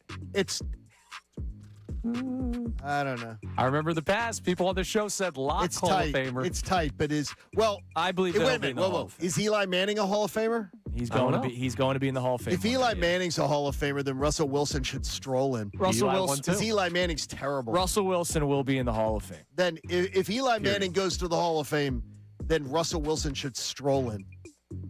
Absolutely, because Russell Wilson was a better quarterback than Eli Manning. I don't think he makes it, but we'll see. I'm telling you right, Russell Wilson will be in the Hall. Now, here's a guy that will definitively be in the Hall of Fame one day. His name, you may have heard of him, Shohei Ohtani. Yes. He pitched for the Dodgers last night. Unless he gets caught gambling. Even then, he might still be good enough. Look, he already had one fall guy. Look, he has his vices. There's just not a lot of people that can go to prison for him. I'm just saying, for all I know, he might not be a Locke Hall of Famer. He might be kicked out of the game. He could be. We know he's not intentionally throwing games because he's been unbelievable on the mound this year. So Shohei's ERA down to 0.74. That is the third best through 10 starts in Major League history. And with his 7-0 lead, they hand the ball to Jonathan Hernandez, who's been good so far. He's pitched 6 innings and given up just 1 hit. So Shohei, another strong start, 6 scoreless innings last night for the Dodgers. Here's the doomsday scenario. What happens when we get to the end of the year and he's one of the best hitters in baseball, but that ERA stays low? Is there a chance that he will win both MVP and Cy Young? Yes. And does that screw Cristopher Sanchez? No. He's not gonna win both. He very well could win both. I don't think he's going to win both. Do you think the voters would say, hey, you get MVP, but yes, Sanchez because the gets Cy voters Young? are stupid. Yeah, voters are stupid. He may deserve it. He could very well deserve it. No, what Connor's saying is, would the voters go, hey, we're not going to give you both? The voters will not give them both because voters are stupid. He may deserve it, is what I'm telling you, but the voters won't give it to him because voters are stupid. The last one was Justin Verlander. Dude, I don't know. Voters love Shohei Ohtani. How many times could guys that could? How many times could LeBron or I don't know Michael Jordan or could have been MVPs, and they give it to somebody else just to not give it to the same person, or a coach been coach of the year, but they just won't give it to them because they can't. They want to say give it to another. Dude, person. I thought Kyle Schwarber had a case last year. He didn't even come close. Not even. I mean. So what I'm saying is, if these voters love Shohei Ohtani, they love him, man. Yeah, I don't think they'll give him both. I'm worried, man. I'm worried. It's unbelievable. Because I need to see Sanchez win the Cy Young this year. If it's Ohtani. Why? What do you mean, why? Why do you need to see it? Yeah. Why? Because he deserves it. I want him. You know what I need to the see? season's The not Phillies over. win a playoff series. Yeah, That's what I need to see. I want to Those see things that. aren't Yeah. mutually exclusive. Dude, in my rankings of need to see, Cristopher Sanchez needing to see him win a Cy Young might not be in the top 10. This is where Zach Wheeler getting screwed over. Personal records don't do anything for me. That might be out of the top 10. I want to win. I want to win. I You want the almost team to pulled him win. from a one-run game for a streak. Let the team That is true. win. And now personal records don't mean anything. No, Okay. this bullpen that we talk about should be able to handle it. All right, coming up next, Andrew DeCecco will be in studio. He joins us in studio for the rest of the show. We have not talked to him since the A.J. Brown trade happened. What does he make of the move? The reaction from the internet and some of his former teammates. And, of course, we'll talk about the 2026 Eagles. That does not include A.J. Brown. All for the next 2 hours. And Phillies here on The Fanatic. Now on 97.5 The Fanatic Sports Update. Another strong start. I'm Connor Thomas, and the historic scoreless innings streak came to an end for Cristopher Sanchez, my Cy Young, last night in the Phillies' 3-2 win over the Padres. It was another strong start for him. He still went 7 with only 1 earned. That 1 earned coming on Jackson Merrill's RBI single with 2 outs in the 7th frame. It was the first run Sanchez allowed in 50 2/3 innings, marking the 5th longest streak in baseball history since the mound moved to its current distance, and 3rd longest in the live ball era. JT Realmuto, who caught the streak behind the dish, talked after the game. That's definitely the most special run I've been a part of, and I got a front row seat to it, so I probably have the best seat in the house. No, he's just been exceptional for us. He's been that guy for years, and it's good to see how much recognition he's getting because this is how good of a pitcher he's been for a while now. That audio via the NBC Sports Philadelphia TV broadcast. The Phillies look to make it back-to-back sweeps against the Padres today at 1:05 p.m. Zach Wheeler on the mound facing Lucas Giolito. Eagles have their final day of OTAs today. Then they'll be off until the 9th when they start mandatory minicamp. The Knicks took Game 1 of the NBA Finals 105-95 over the Spurs last night. The Golden Knights look to extend their 1-0 lead over the Hurricanes tonight in the Stanley Cup Finals. Puck drop is at 8 p.m. Coming up next, Andrew DeCecco joins us. He'll be with us for the remainder of the show. And don't miss Tim Kirkchin joining us at 9:05 to talk some Phillies baseball. This update is brought to you by the Crohn's and Colitis Foundation. The Crohn's and Colitis Foundation has led inflammatory bowel disease research and care for over 50 years. Learn more at Crohn'sColitisFoundation.org. I'm Connor Thomas for the home of the NBA Finals, 97.5 The Fanatic and the Fanatic app.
This is Kincade Salciunas, 97.5, The Fanatic. It is 8 a.m. on a Thursday, which means now until the end of the show, our man Andrew DeCecco is in studio. We have Phillies topics still on the table for you. Our question regarding the Phillies. We'll get back to the Davis on a text line on this, and we got to get an update on the poll of the day brought to us by Dr. Avidan Appel. Should the Phillies be big spenders when the time comes? Yesterday, listening to Unfiltered, Bill Colarulo and Ricky Bowe immediately saying, no, do not trade for Tarek Skubal. At one point, Bill Colarulo said, I don't want to give up on Andrew Painter, which I laughed at outwardly. In my car, driving Carlos the Civic, I laughed saying, give up on Painter. You're not giving up on Painter like, hey, let's just release this guy. It's you would potentially package him in a trade for one of the best pitchers in Major League Baseball who's unfortunately hurt right now. It's not giving up on a prospect or giving up on Andrew Painter. It's moving on from Painter for one of the best pitchers in baseball. I'm fascinated by it. I was thinking concussion protocol for both of them. Maybe. But I don't know. We don't have a team doctor that can actually dictate it. We have Andrew Pacheco, though. Well, we have somebody with some great insights. Andrew, can you explain to me why Bill would say I don't want to give up on Andrew Painter for Tarek Skubal? Yeah, I'll get to that in a second, but I just want to say good morning, guys. And Johnny the K, you know that I kind of post and ghost on social media, but I did happen to see your video on Instagram, and well-deserved. Congratulations to you. And for those who don't know, John really lobbied to get me involved with his show. Oh, yeah. He saw something in me some years ago, and so if you're not happy with this Thursday 2-hour sit-in, blame him. Yes. But John, message. I appreciate all the support you've shown me and the tutelage over the years. So thanks, my man. You're the best. That's wonderful. You're the best. Now tell us I'm about a selfish bastard. That's why I wanted. He has great insights. He has great stuff to bring to the table. I'm a selfish guy. So right. That's what it is. When I didn't do it for you. I did it for me. When I first met John, and I love it because you are honest about it. I've met John, and then you and I went out to lunch because you treated everybody, which was amazing. John goes, "Hey, I'm gonna really work with you and really try to help you because I see value in you. If I don't see value in you." Yeah, he said, I don't mean to be flippant, but I don't endorse everybody. Yeah. And so if I see something in you, it's legitimate. Yeah, because we help him in the long run, which is a cheat. You're smart to do that. It's flippant, it's sort of like but you're smart. It's sort of like a pyramid scheme. Yeah, pretty much. All he does is tell me I stink. It's like a radio pyramid. Hey, you got to go to lunch too. What the hell are you talking about? Now, John has always said, he goes, selfishly, I'm doing this for me. Yeah. I do say that. I'm very honest and you're about honest it. about it. You don't hide from it. I'm very honest about it. I say I don't invest. I'm honest about it. I do not invest my time in people that I don't feel invest the same energy back. Sure. And I try, and if I feel I don't get energy back from people, I pretty much ignore them. Yeah.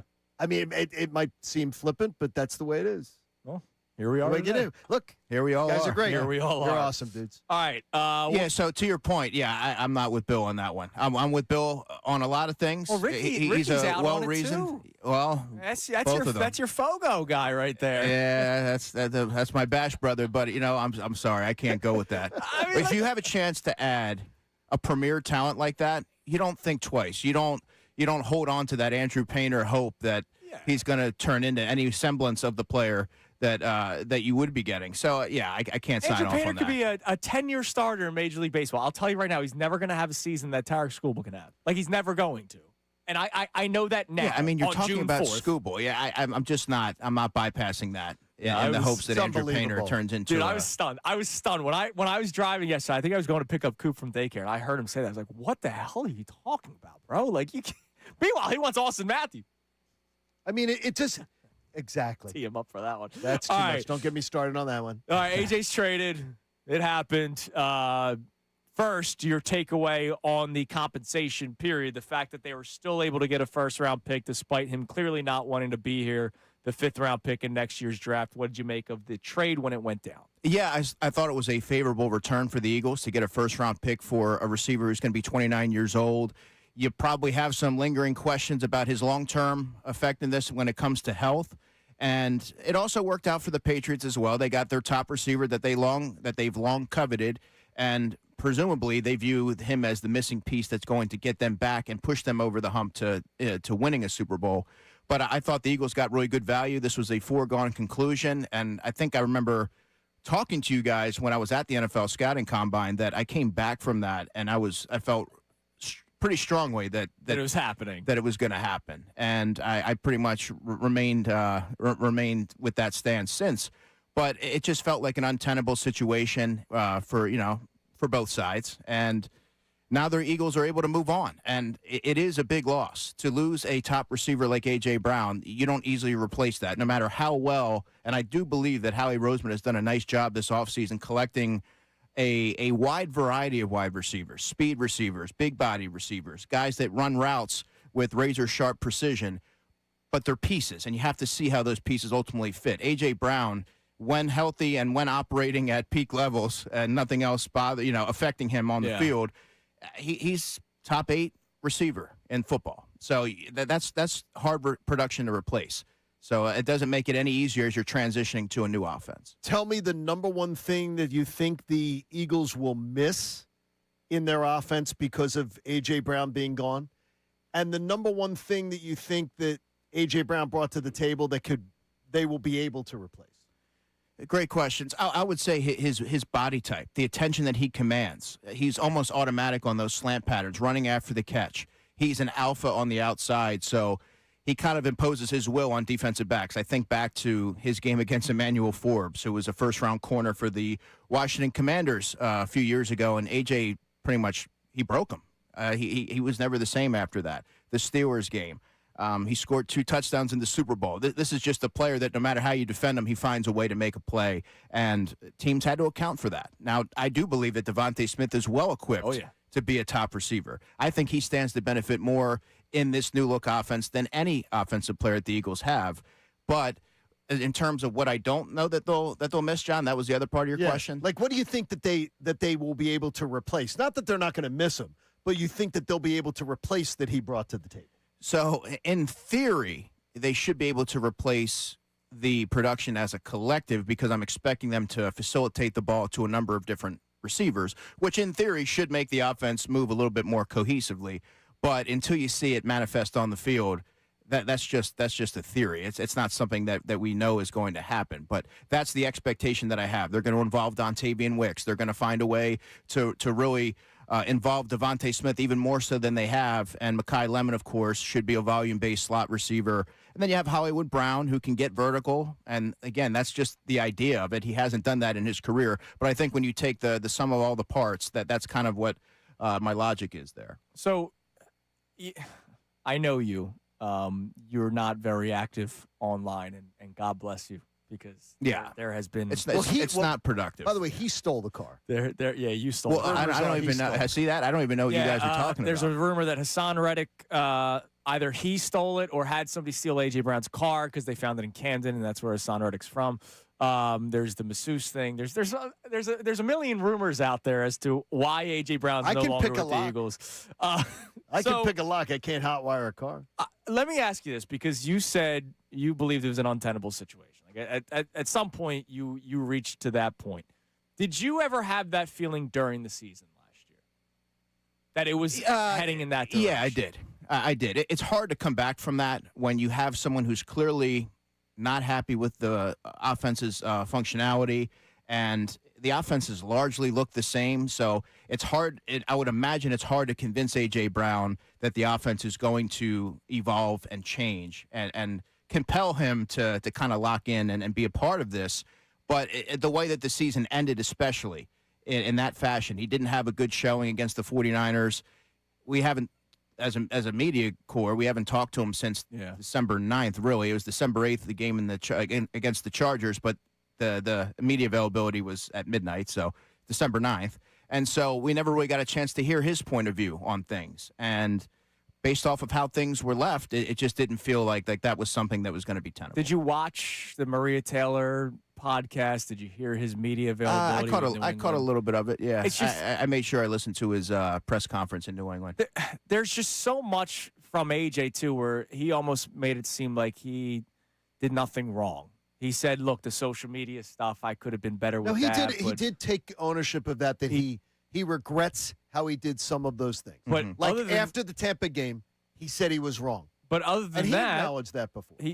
He's thrilled to be gone.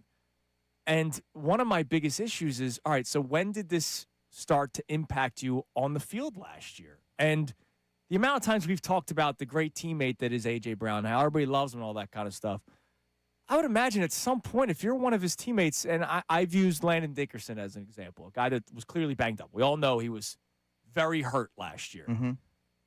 Walking onto the field, and it's like, all right, this guy's not playing well because his head's not necessarily in it because he's upset, but I'm still giving it my all, and I have like one leg right now. I can only imagine that it was untenable, not just because of AJ's likes and dislikes of this situation. I would have to imagine there's some players in that locker room that are like, yeah, I like the guy and all, but he's acting like I'm going to war, and he's just kind of there.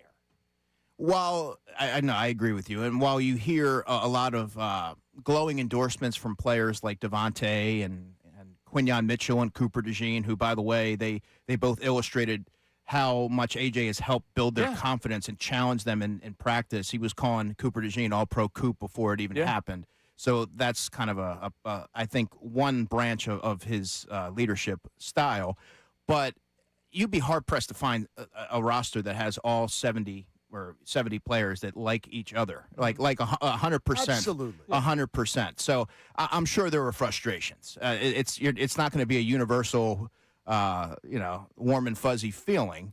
But I can't speak to who was frustrated here and there. But it's when you have 70 players on a roster, there's I'm sure that didn't resonate particularly well with everyone. And two is the idea is that it's not a there's guys too that you can love a teammate and you can not love some of their antics. And there were a lot of antics last year. You can love the guy and not love some of the antics and not love some of the parts of it, as Joe Santoliquito told us. But universally, as Joe told us, like pretty much universally, like loved the guy. All right, so I'm glad you bring up Joe. Because earlier I asked John and Connor this question about 40 minutes ago, and I'm curious to get your answer. You're inside that locker room all the time, right? Mm-hmm. You're down at the, what is it called now? The Jefferson Health Training Complex. The Jeff, yeah. So you're around this team all the time. Could there be, and I'm not saying this is going to happen. I'm not doing the yell in the microphone, hot take radio thing. Could there at any point be some sort of rift inside the locker room in 2026? Because Joe Santoliquito, who you just brought up, John, called in the day after the trade and said, look, from what he has gathered, if he did an anonymous poll throughout the Eagles roster, there would be a decent amount of people that would say, we wish it was Jalen who was out and not AJ.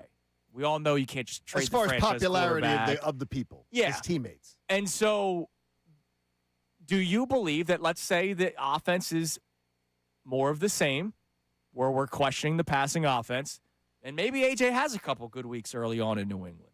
Could that cause some sort of rift or drama or issues inside the locker room early on in the season?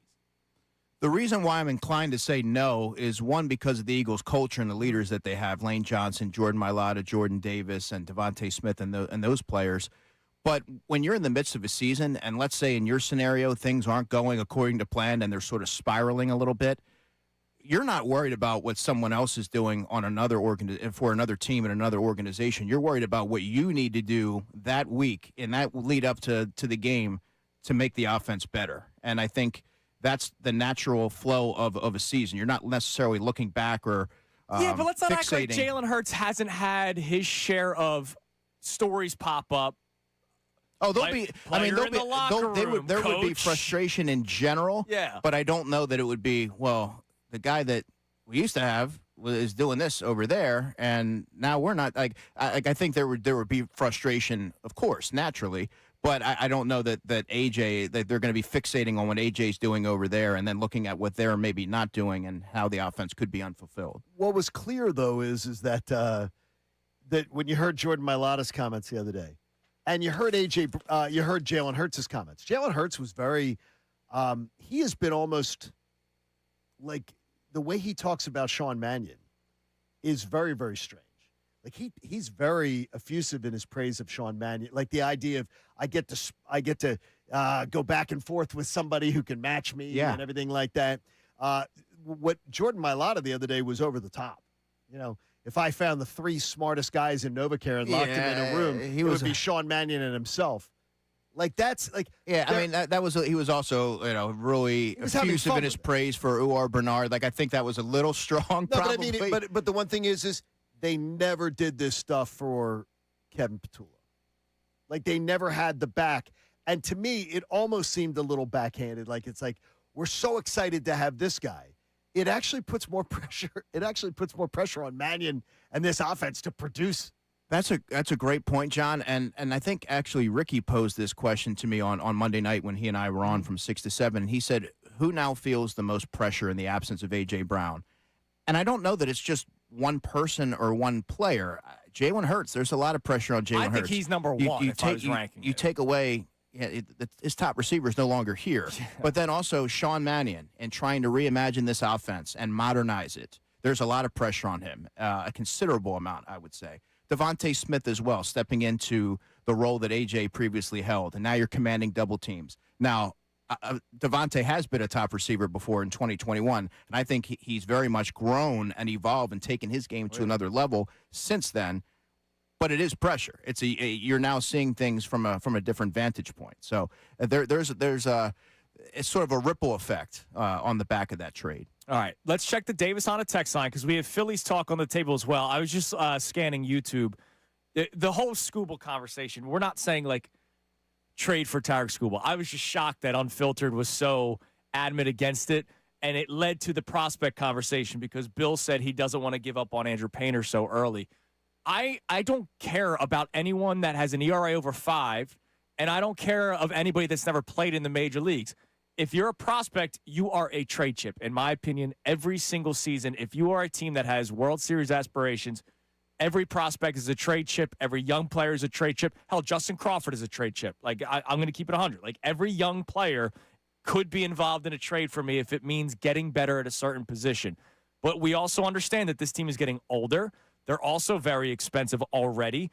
Let's use Mike Trout as an example. They trade for Mike Trout. That's another big contract that you're adding to your baseball team. So our question for people at 610-632-0975 is whether or not the Phillies should be aggressive big buyers when the time comes for the MLB trade deadline, or if they should sort of hold on to what they have because they got to worry about the next era of Phillies baseball. What do we have on the Davis on a text line? Then we'll update you on the poll. Mike from Virginia weighs in and says the Phillies have to spend. If they had a hope of moving even one of their big contracts, I'd say they should sell and rebuild, but they don't, so they have to go for it. Dombrowski already went all in with these contracts, whether he thinks it or not, so damn the torpedoes, full speed ahead. And it's damn the torpedoes. Damn the torpedoes, man. We're going to go with it.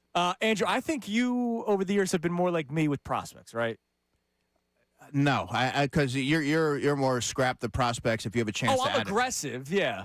For me, I've always subscribed to the belief that prospects need time to grow and develop, and they should be afforded that. But this would be a unique situation, and if you have a chance to add a premier talent to your team and kind of push your chips into the middle and optimize this window that you have to do it. And I don't think you think twice about it. But normally, I do believe that, let's say Justin Crawford was going through a rough patch. I mean, give the guy an opportunity to work through those growing pains. I'm not looking to ship Justin Crawford. No. I'm just giving an example.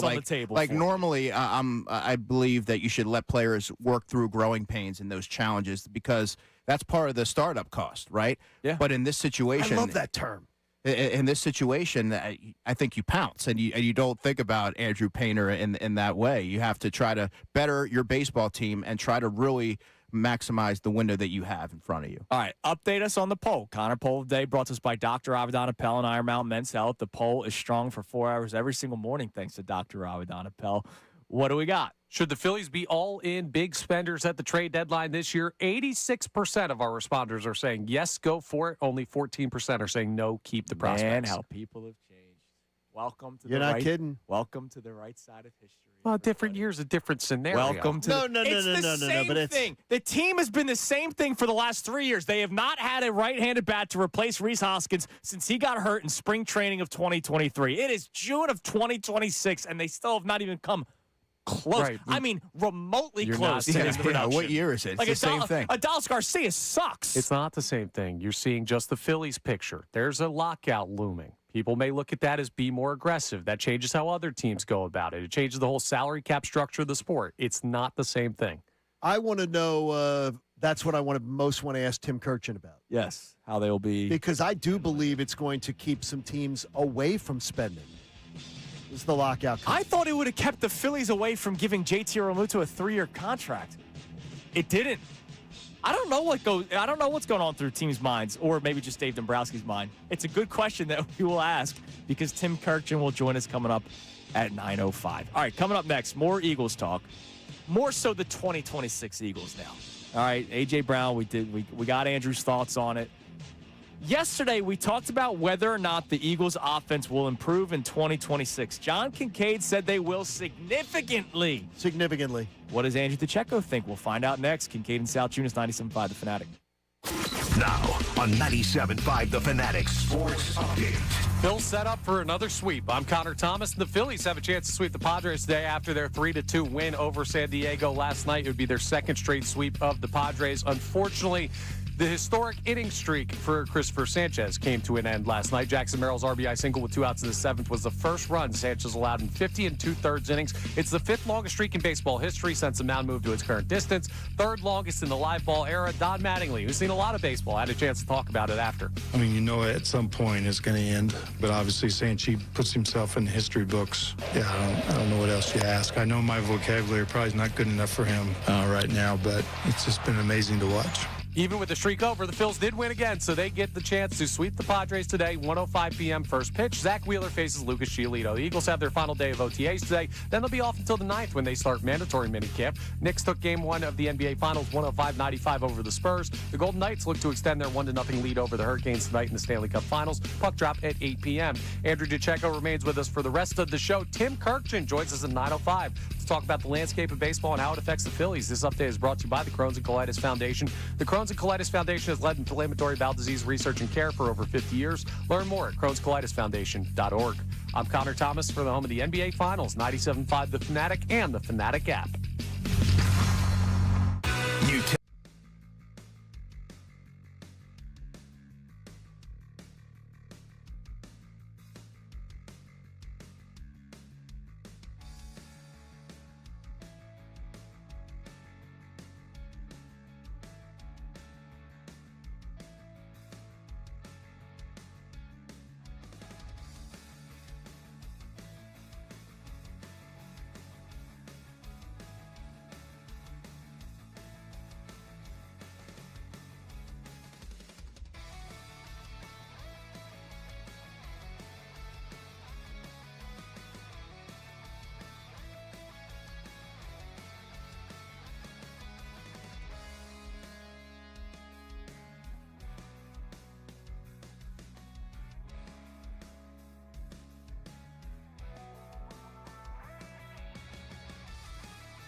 With us coming up in an hour from now. I am so excited.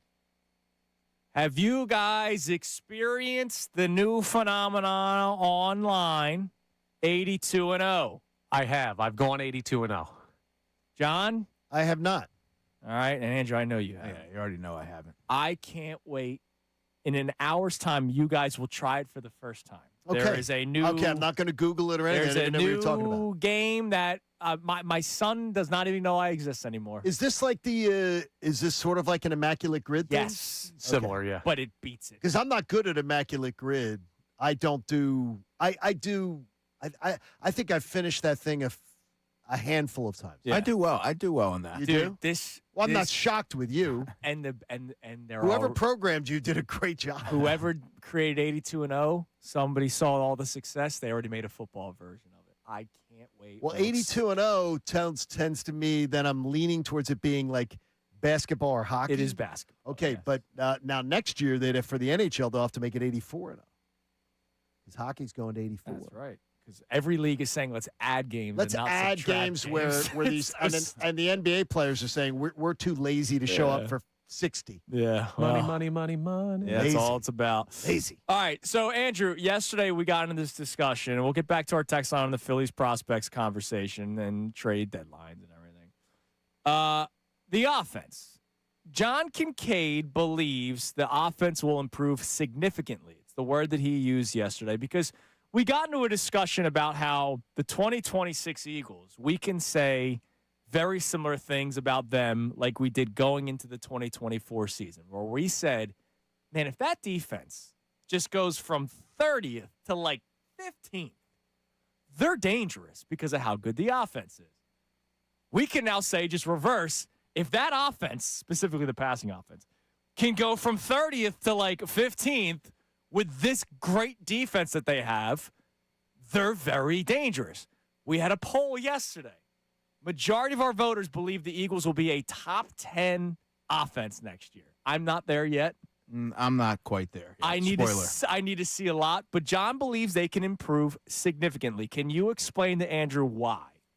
I am of the belief, first of all, that the floor is just so low from where they were last year. It's just such a terrible floor that it's not going to be hard to look much better. A 3-point a game difference, which doesn't seem like a lot, a 3-point a game difference can get them to where I think they're going to be, like 12, 13, 14. Okay. And so, and that's 3 points a game.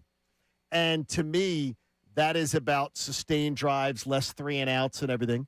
So I've been going down the nerd hole of watching the Green Bay offense and watching how they distributed the ball the last few years, the Matt LaFleur offense, and spreading that ball around and everything. And I'm saying the Eagles have a better offensive line if healthy. And I'm assuming that they will be healthier, and I'm hearing some good things there. I think the Eagles have overall better offensive talent. And so I'm thinking there'll be less 3 and outs, there'll be more, and that they're going to get that 3 points a game. So, yeah, it's going to be predicated on the health of the offensive line, in my estimation. I believe that if they are, or at least some semblance of health, better than last season, Saquon Barkley is a player that I think is going to benefit hugely from this new offense, especially where they're going to be doing more of the outside zone stretch plays, which I think will really cater to the offensive line with their athleticism and things of that nature. But I do have questions about the passing game. And this is a timing-based offense where the ball's got to come out quickly and on time. You're going to see a lot more middle-of-the-field utilization. And they just lost their top receiver. Right. So while I think they've done a nice job bringing in other players to kind of offset that, until you see how they fit into the overall equation, it's just an idea, right? And someone like Dontavian Wicks, he's going to take on a much larger role than he ever has in his career. Is he equipped for that? We're going to find out. We have no way of answering that now. But there's just so much newness to this. Sean Mannion and the feel for play calling. That could take, a month or so. We just don't know. So because of all those questions that I'm coming in with, I need to see it before I believe it. And I can't kind of go into it as maybe as overly bullish as I would be if there was some more continuity there. Yeah, I was in the minority yesterday. And I get it. Like, nobody wants to go into a season not all that confident. It's it's just I need to see a lot of things. Like I don't think the offense will be an anchor this year. Last year, they're like, if it wasn't for that defense last year, they're a sub 500 team. We've talked about that a lot. Like they sucked. The passing offense was so bad last year that if they had to play from behind, they weren't going to win any games. Like it was that bad. I don't think it's going to be that bad this year. To John's point, the historic rate of 3-and-outs that they were going on in like week 12, right? Like it was like week 12, week 13. They were one of the worst 3-and-out teams in the history of the National Football League. I don't think it's going to be that bad either. But when I saw a lot of our listeners say top 10 offense, I was like, I'm not there, man. I don't know how someone could go to top 10.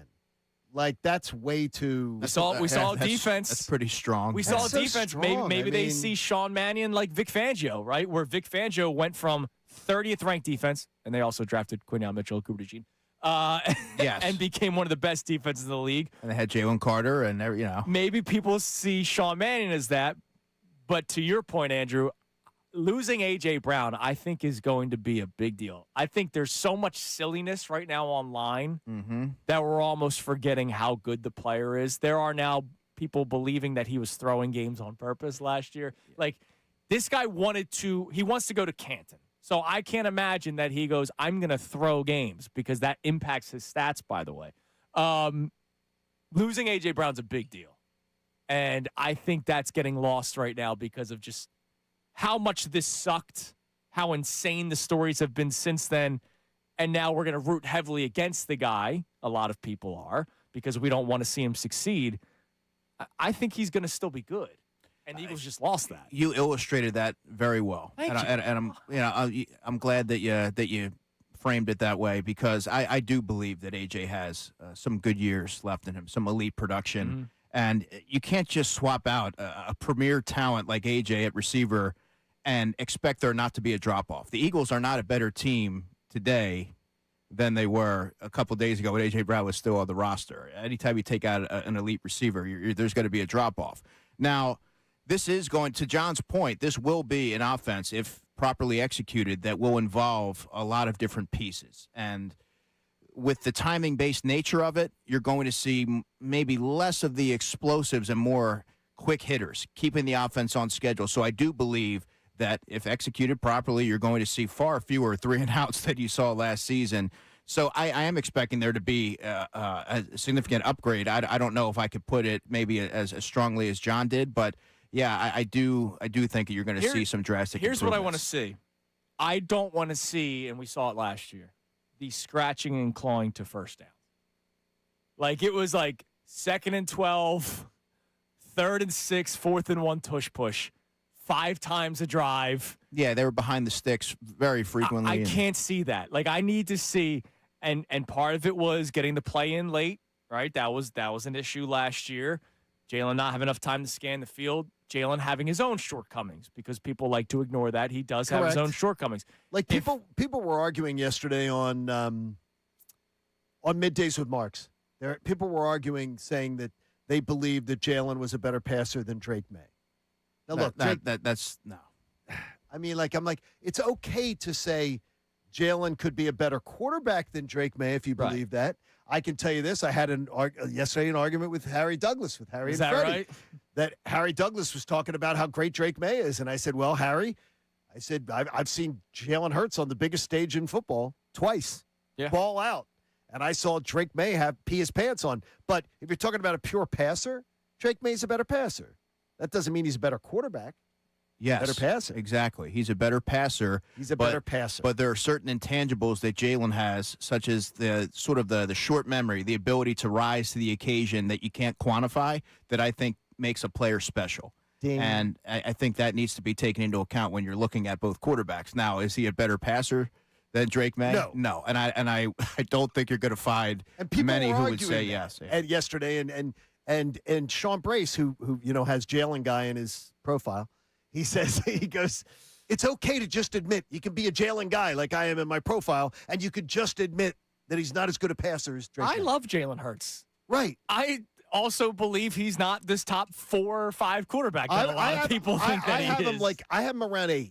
Yeah. I think. Yeah, see, I don't do rankings. I know you don't. guys know Yeah. I don't do rankings. I just base it off the eye test. And He's a proven winner with intangibles that can't be measured, and because of that, he has that extra X factor that can elevate an offense. Handling this city, handling media, all these things. Those things that you just outlined are it's not everybody can't do that. It's not popping up on a Madden rating, right? Like when you scroll through Madden ratings, it's not handling media in Philadelphia. That's not one of the attributes. But if it was, Jalen's pretty good at it. I think he handles the pressure of being the face of a franchise and the intense scrutiny that comes with that better than most athletes, if not all, that I've seen come through this city. And that should be taken into account because that's no small feat, guys. But it's easier for some people to just say he stinks and boom. It's amazing. I think there's better quarterbacks, but it doesn't mean he stinks. Yeah, to say that is lazy analysis, and it's also inaccurate. By the way, something you brought up yesterday, how after the you had said how Dallas, after the A.J. Brown trade, you had said how Dallas, the money odds shifted a bit. The odds shifted. The odds shifted again. Other way or closer? A lot of money yesterday going the way of the Eagles. All right, that's good. The Eagles now, if you wake up on the Vegas Strip this morning, the Eagles plus 140 to be the first place team in the division. Dallas plus 240. Okay.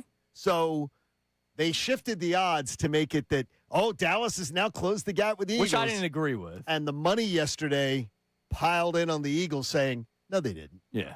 The Eagles. Yeah, not quite, but I think Dallas is going to be markedly improved compared to last season. They got your boys at D.C. who's going to fix some things. He's definitely going to fix some things. It might take another year, but they have some pieces. I think there's multiple plus 500 teams in the division this year, and I think there's some other teams that are close. How many multiple? I see two.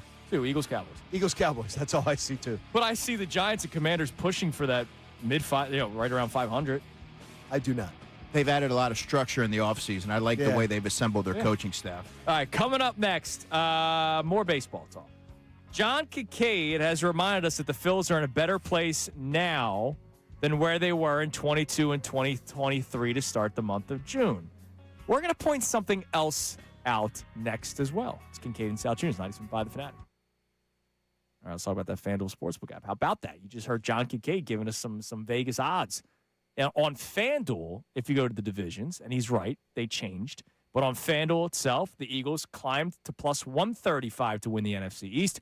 Cowboys plus 200. But we're not talking football right now. We're talking NBA Finals. FanDuel in partnership with Valley Forge is giving you better payouts on same-game parlays all playoffs long. We got one series left. It's the Spurs. It's the Knicks. New York takes a 1-0 series lead last night. With more ways to build and more value each time you play, you can stack your picks your way for every game, every matchup, and every moment. From spreads to player points to threes and more, build it all into one same-game parlay. Go for bigger payouts. You can do multiple players, or you can just do the Wemby parlay if you want. If you're betting same-game parlays this NBA postseason, bet them on FanDuel. There's no better place. There's more options. There's better payouts, and it's been happening all playoffs long. Just head to FanDuel.com/local to get started. That's FanDuel.com/local. FanDuel, an official partner of the NBA. Play your game. You got to be 21 plus and present in Pennsylvania. Gambling problem? Call 1-800-GAMBLER.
If you want to see their wonderful faces, check out youtube.com/975 The Fanatic Philadelphia. More of Kincade and Salciunas coming your way now. All right, it's 8:47 here on Kincade and Salciunas, 97.5 The Fanatic. Andrew Checo in studio with us. Little Phillies talk here. I said, well, we've been having a lot of it today. Our question for you is whether or not the Phillies should be aggressive buyers, specifically for a right-handed power bat, because stop me if you've heard me say before that they need one. They do. So, John, you've been mentioning a couple of times, you said it again today, that the Phillies on June 4th in 2026. Yeah, when they wake up on June 4th, 2026. They're in a better spot than where they were in 22 and 23, where they got to the World Series and got to the NLCS. 9 games. Yeah. Better. The other thing I'm going to... That's huge. That's huge. It is big. But the other thing I'll point out is the rest of the league is also having similar issues in terms of records. The Phillies, if they win today, which Zach Wheeler... You're feeling good about Zach Wheeler. I'm feeling pretty good. Did you selfishly want to take your son to the game, or did you want to see Zach Wheeler pitch? I was going today regardless. Okay, that's good. And then my son wanted to go, so we're going. The Phils, if they beat the Padres today, they are one of the 3 wildcard teams. They jump right back into it. I know it's super early to be looking at wildcard standings. No, but I said to you, I want them by the All-Star break to be firmly in position in one of the wild card positions. Yeah. And I say firmly in position means you're like 3 games up. Yeah, and by the way, the teams that are ahead of you right now, there's 3 teams tied that are the 3 wild card teams. The San Diego Padres, who if you beat them, you're a half game back of them. So you jump them today. The St. Louis Cardinals, who have lost 7 of their last 10. And the Pittsburgh Pirates, who does anybody believe the Pirates are going to be there? Like, no. They're not. I don't. No, but let's say you're still sort of middling and you haven't really broken a ton of ground at that stage. How does that affect how you view and approach the trade deadline? Right, but the fact that they're on the rise right now, you're going, all right, maybe this is the team that you can buy into, which they should have the last couple of years, and they did with Duran last year, but no more p-footing around. Okay, you know what I'm saying? Like, I got you. Yeah. Like, let's go. Like, I'm tired of the prospects. Can I ask you who you're trading? Whoever they want. I'm asking who you're trading. Like, who are these prospects? Yeah, you have players to move. You can move Gage Wood. You can move Dante Nori. You can move Arun Escobar. Yes. Well, a lot of people are looking at Dante Nori going, yeah, great potential batting average guy with some speed with no pop. He'd be welcomed right at home in the Phillies outfield. You're looking at Gage Wood. You have no idea yet, but I mean, there's he's a got lot great. There's a lot of people love Gage Wood. Yeah, I would. Yeah, they love Gavin Floyd too back in the day. Yeah, exactly. I mean, but I know Keaton Anthony's getting some love, and he's blocked by Bryce Harper. So, like, you know, there's guys, and you know these trades in baseball. These trades happen all the time, where you're like, all right, who are these guys? It's just not we as in me. A lot of people fall in love with prospects without knowing any of these guys. Like I saw, again, our man Stanley earlier today on our YouTube chat that was like, you know, go to Lehigh, watch the prospects. Well, there's 3. Of the Phillies' top 30 prospects, there are 3 that are in AAA. That's not good. Everybody else is AA or single A, and that's normal, I think, in Major League Baseball farm systems. But it's not like there's many ready to impact the Phillies now guys. Right. And we're seeing that kind of play out with Painter and Crawford. I'm not ready to give up on these guys by any means, but if a team said, hey, you got to throw on Andrew Painter, I'm not saying, I would. Oh, no, can't do that. No, I'm fine. I would do that in a heartbeat. Well, it depends who you're getting back. I wouldn't move them unless you're getting a controllable starter Yes, back. it has to be. Well, wait. You have to get a starter back for Painter? Dude. You don't have any organizational depth at starting pitcher. None. You have money. Alan Ronhell is starting for this team if you trade Andrew Painter. You have money. No, you could go get a starting pitcher at the trade deadline. You could get a back end of the rotation starting pitcher who, by the way, you could probably get a veteran guy who can give you exact same ERA that Andrew Painter's giving you. Right, but we're talking about on better. The future a little bit here. No, I understand that. I don't think you can worry about that right now. I think you got to worry about 2026. I think you just got to worry about 2026. Your window's closing. And Andrew Painter has to be used to bring you the bat if you're going to do it. If somebody wants Painter and they believe in Painter, and by the way, I think the stock is down. He's already had the major surgery. He hasn't bounced back the way you're supposed to bounce back.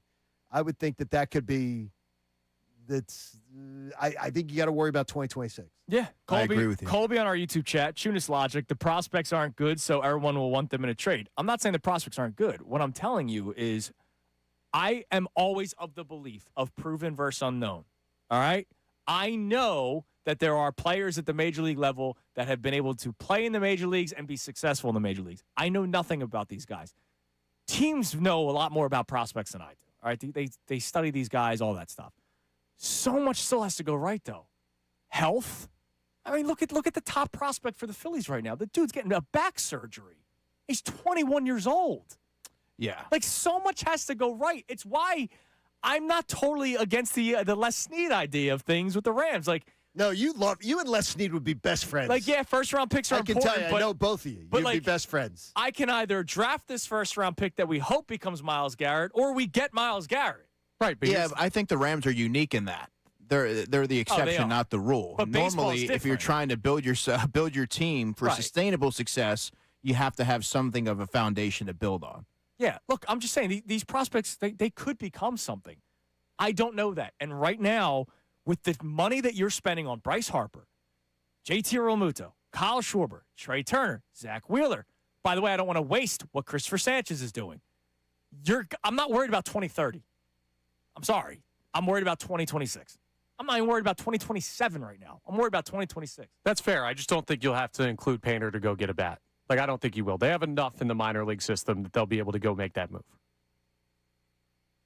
Yeah, I mean, yeah, we'll see what teams value, man. Yeah, I mean, I got to see what teams think of our prospects compared to what else other teams have on the market available to teams, because our prospects aren't that good. You might not have to worry about other teams.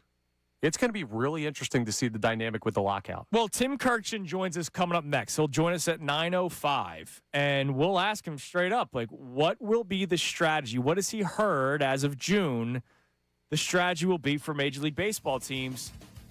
Is it more so the players that are on expiring contracts that they trade for? Because remember, Dave Dombrowski is a big believer of trading for players that you would have under team control.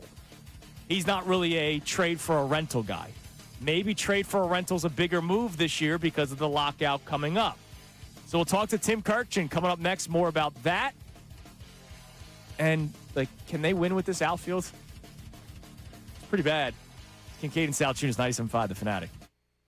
Now on 97.5 The Fanatic Sports Update. The streak is over. I'm Connor Thomas, and the historic scoreless inning streak came to an end for Cristopher Sanchez last night in the Phillies' 3-2 win over the Padres. It was Jackson Merrill who ended it with an RBI single, 2 outs in the seventh inning, and that was the first run Sanchez allowed in 50 2/3 innings, the 5th longest streak in baseball history since the mound moved to its current distance, and the 3rd longest in the live ball era. JT Realmuto, who caught that streak, talked about it after the game with the NBC Sports Philadelphia broadcast. That's definitely the most special run I've been a part of, and I got a front row seat to it, so I probably have the best seat in the house. No, he's just been exceptional for us. He's been that guy for years, and it's good to see how much recognition he's getting, because this is how good of a pitcher he's been for a while now.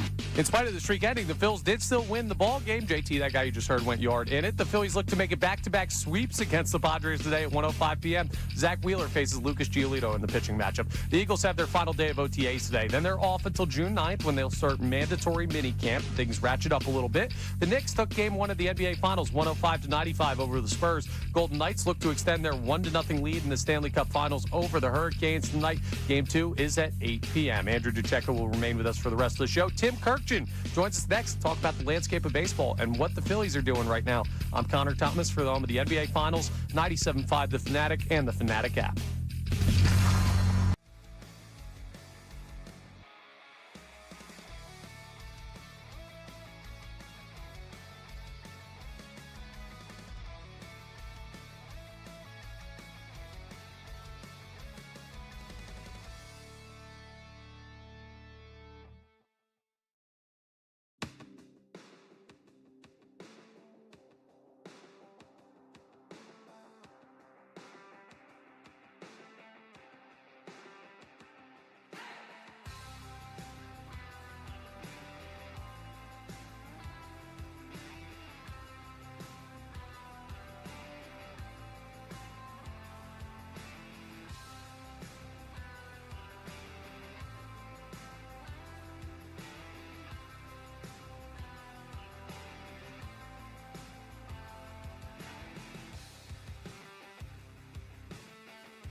We know you want to hear more of what Andrew and John have to say. Don't worry, we will. But first, let's hear what they got into earlier today on Kincade Salciunas. Cristopher Sanchez and his scoreless streak coming to an end yesterday. 50 2/3 consecutive scoreless innings. It is the most in Phillies franchise history. That happened last week. Longest ever by a left-handed pitcher. He did not allow a single run throughout the month of May. The cool thing about this, John, is that I could see him starting the streak all over again. That's how dominant of a pitcher he is. He is so relaxed, so comfortable, so cool.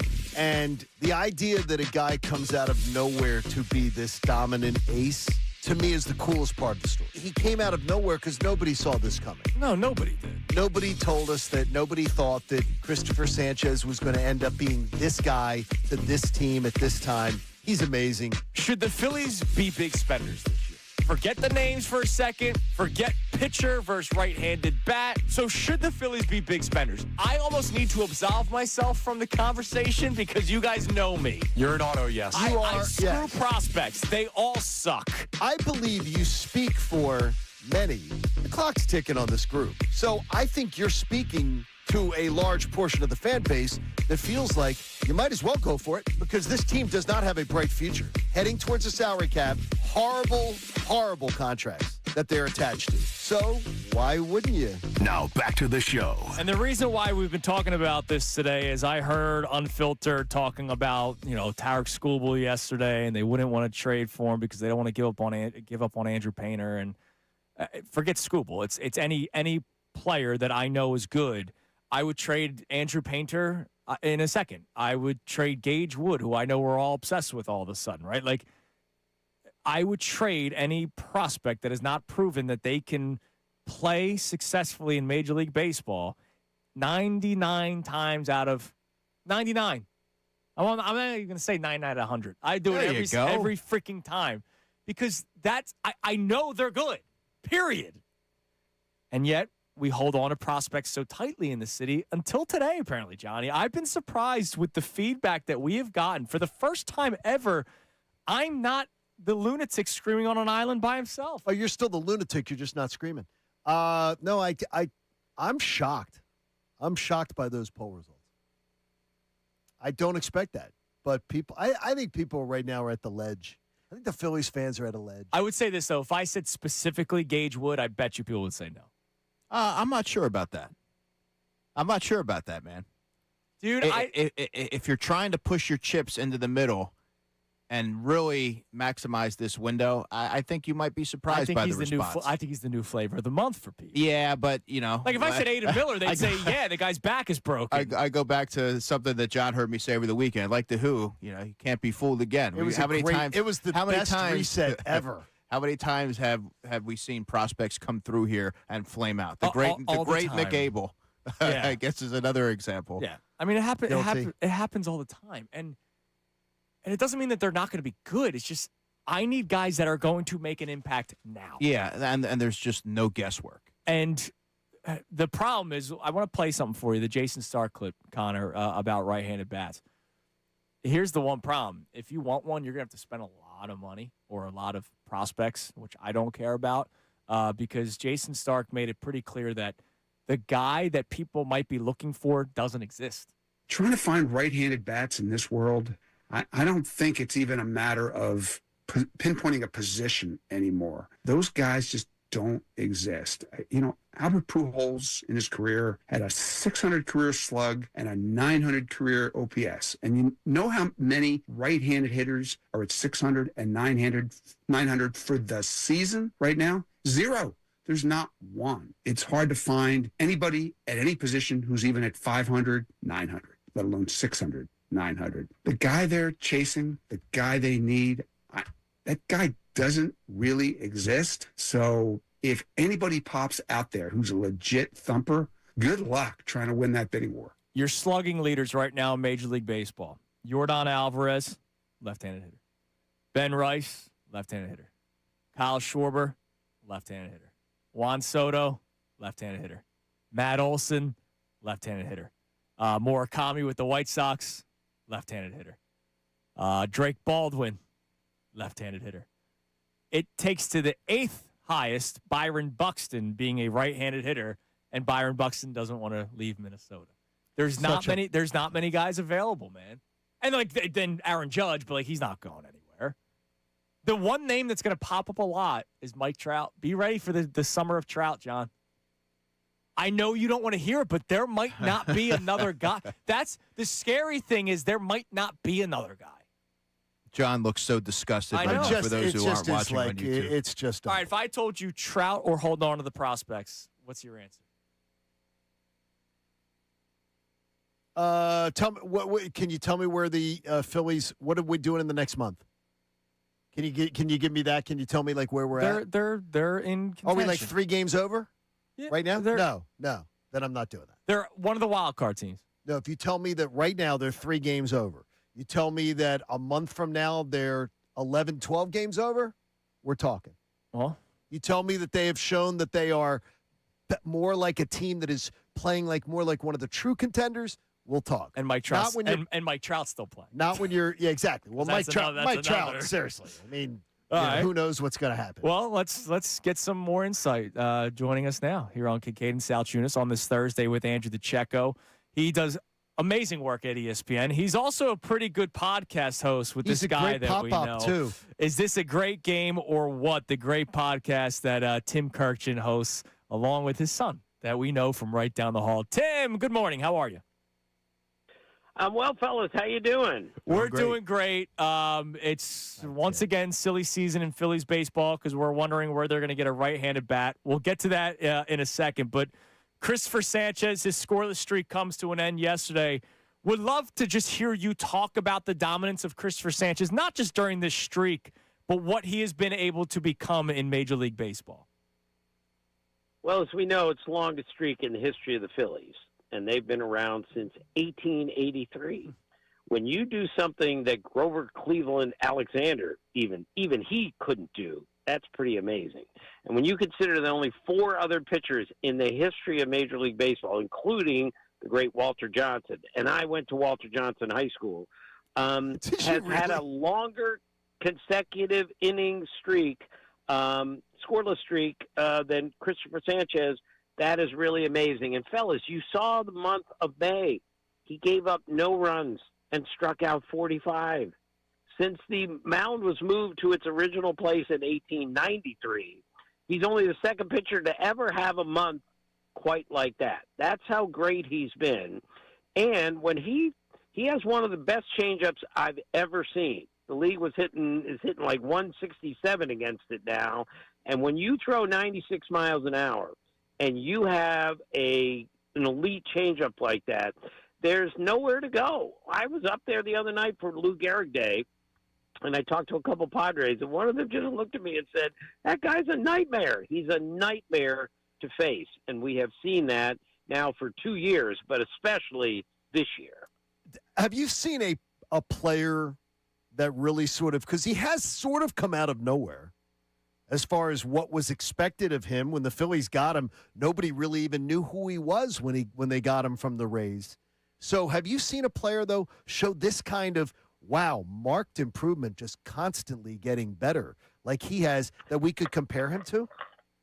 Well, John, this is the beauty of baseball as we know. The light goes on for guys at all sorts of different times.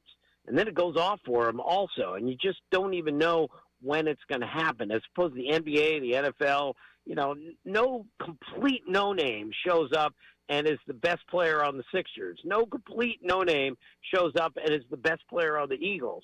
But in baseball, this happens all the time. And yes, there was nothing to suggest that he was going to be this good, but they found something inside him, and maybe he found it, and that's the reason he is as good as he is. This is why baseball is so great. I mean, no one saw Mark the Bird Fidrych being this good, and he just exploded on the scene. Then he got hurt, and he was gone.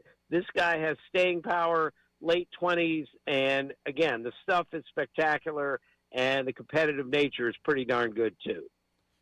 Bryce Harper recently commented on the team's minimal offensive output, and he remarked that he doesn't believe that it's sustainable. Do you agree with his assessment?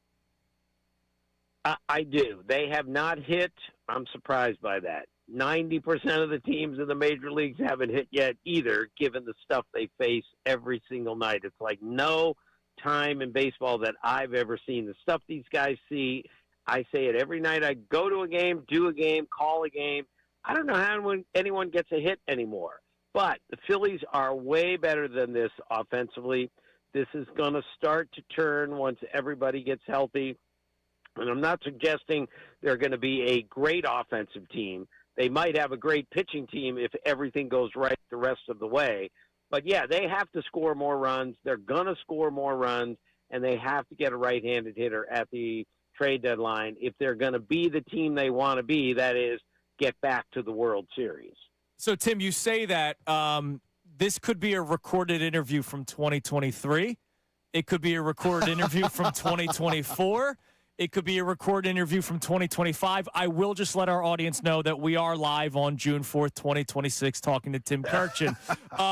The right-handed bat issue that has plagued this team for years, ever since Rhys Hoskins got hurt in spring training, they've tried addressing it, but with Austin Hayes, right, like a platoon-like player. Harrison Bader, who I know was red hot for them last year, but nobody thought that Harrison Bader was going to end up being a middle-of-the-order guy, which he did end up being.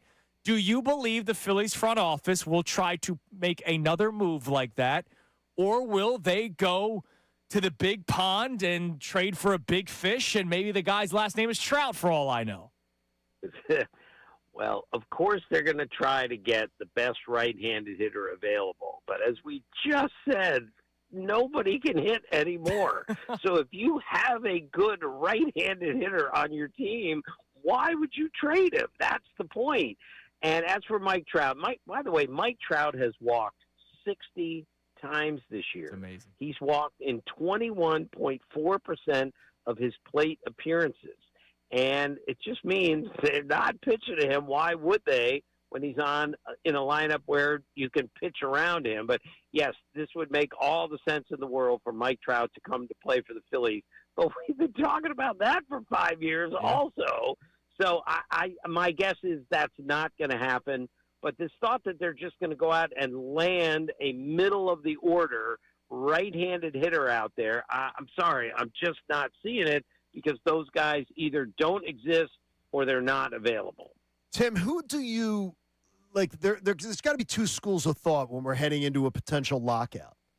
Either teams are going to go for it or teams are going to be cautious because they don't know what the financial structure and the rules are going to be after a lockout is in place and they figure out what the new structure of baseball is going to be. Do you think that the pending lockout is going to affect this year's trade deadline? Yes, I do. And again, this is not my money. And I also grew up around Earl Weaver, who used to always say, try to win this year and then figure out next year. So my guess is some teams will look at this if they have enough money and say, we got to go for it now. We got to win the World Series before potentially we lose a bunch of games or an entire season. We have to win the World Series before the way the game is played, the way the game is handled completely changes. So now's the time to go for it all. That's what I think some teams will do. But you got to have the money in order to do it even for the rest of the year, and it could affect you next year. So this is just another really confusing and complex issue that we're going to have to deal with moving forward with this lockout impending. I mean, it's going to be a mess, but I think it's going to lead to a lot of teams at the trade deadline saying, all right, we got to win now because we don't know what next year is going to bring. Tim, speaking of that, reading the tea leaves, when this is all said and done, there will be baseball eventually. Do you think there will be a salary cap? I know that's the biggest thing that's going to be fought over between both parties. I don't think there's going to be a salary cap in 2027. Now, this is a guess. This is what we're here for. This is why they're exchanging proposals right now to try to get an answer to this. But, fellas, I covered the 81 strike. 81. That was 45 years ago. And we're still talking about similar things. And the union is just not going to accept a salary cap. So somebody has to be really, really clever about how we're going to have something that looks like a cap, but really isn't a cap for this to get done. I don't know who's clever enough to come up with that. I don't know how this is going to happen. I just know the union has been founded on we're not accepting a salary cap, and that's why we are where we are right now. It's going to be hard to make that argument considering that the NBA, the NHL, and the NFL all have implemented salary caps since that time, and they've all seen the players on their roster, salaries go up, franchise values go up, their sports thrive. It's really hard to make the argument that a salary cap hasn't benefited all of those other sports. Yeah, I totally agree, and this is we are where we are. The union in baseball has always said we're the strongest union out there. Yep. Nobody pushes us around, and that has indeed been true. It's amazing how well the Players Association has done over the years. However, work stoppage is not a good sign, and again, fellas, this is the worst possible time for this. Mm-hmm. After October, it was an amazing October. It's the greatest World Series I've ever covered. It was a tremendous World Baseball Classic, and we're off to a stunningly great start to this season. So we can't allow this to happen. Fortunately, I talked to someone recently who knows a lot, and he said, Tim, there's way too much money to be lost for the players, way too much for the owners to be lost. There's too much money in the game to shut it down. So I'm hoping that that's going to happen. But at this moment, I'm not encouraged.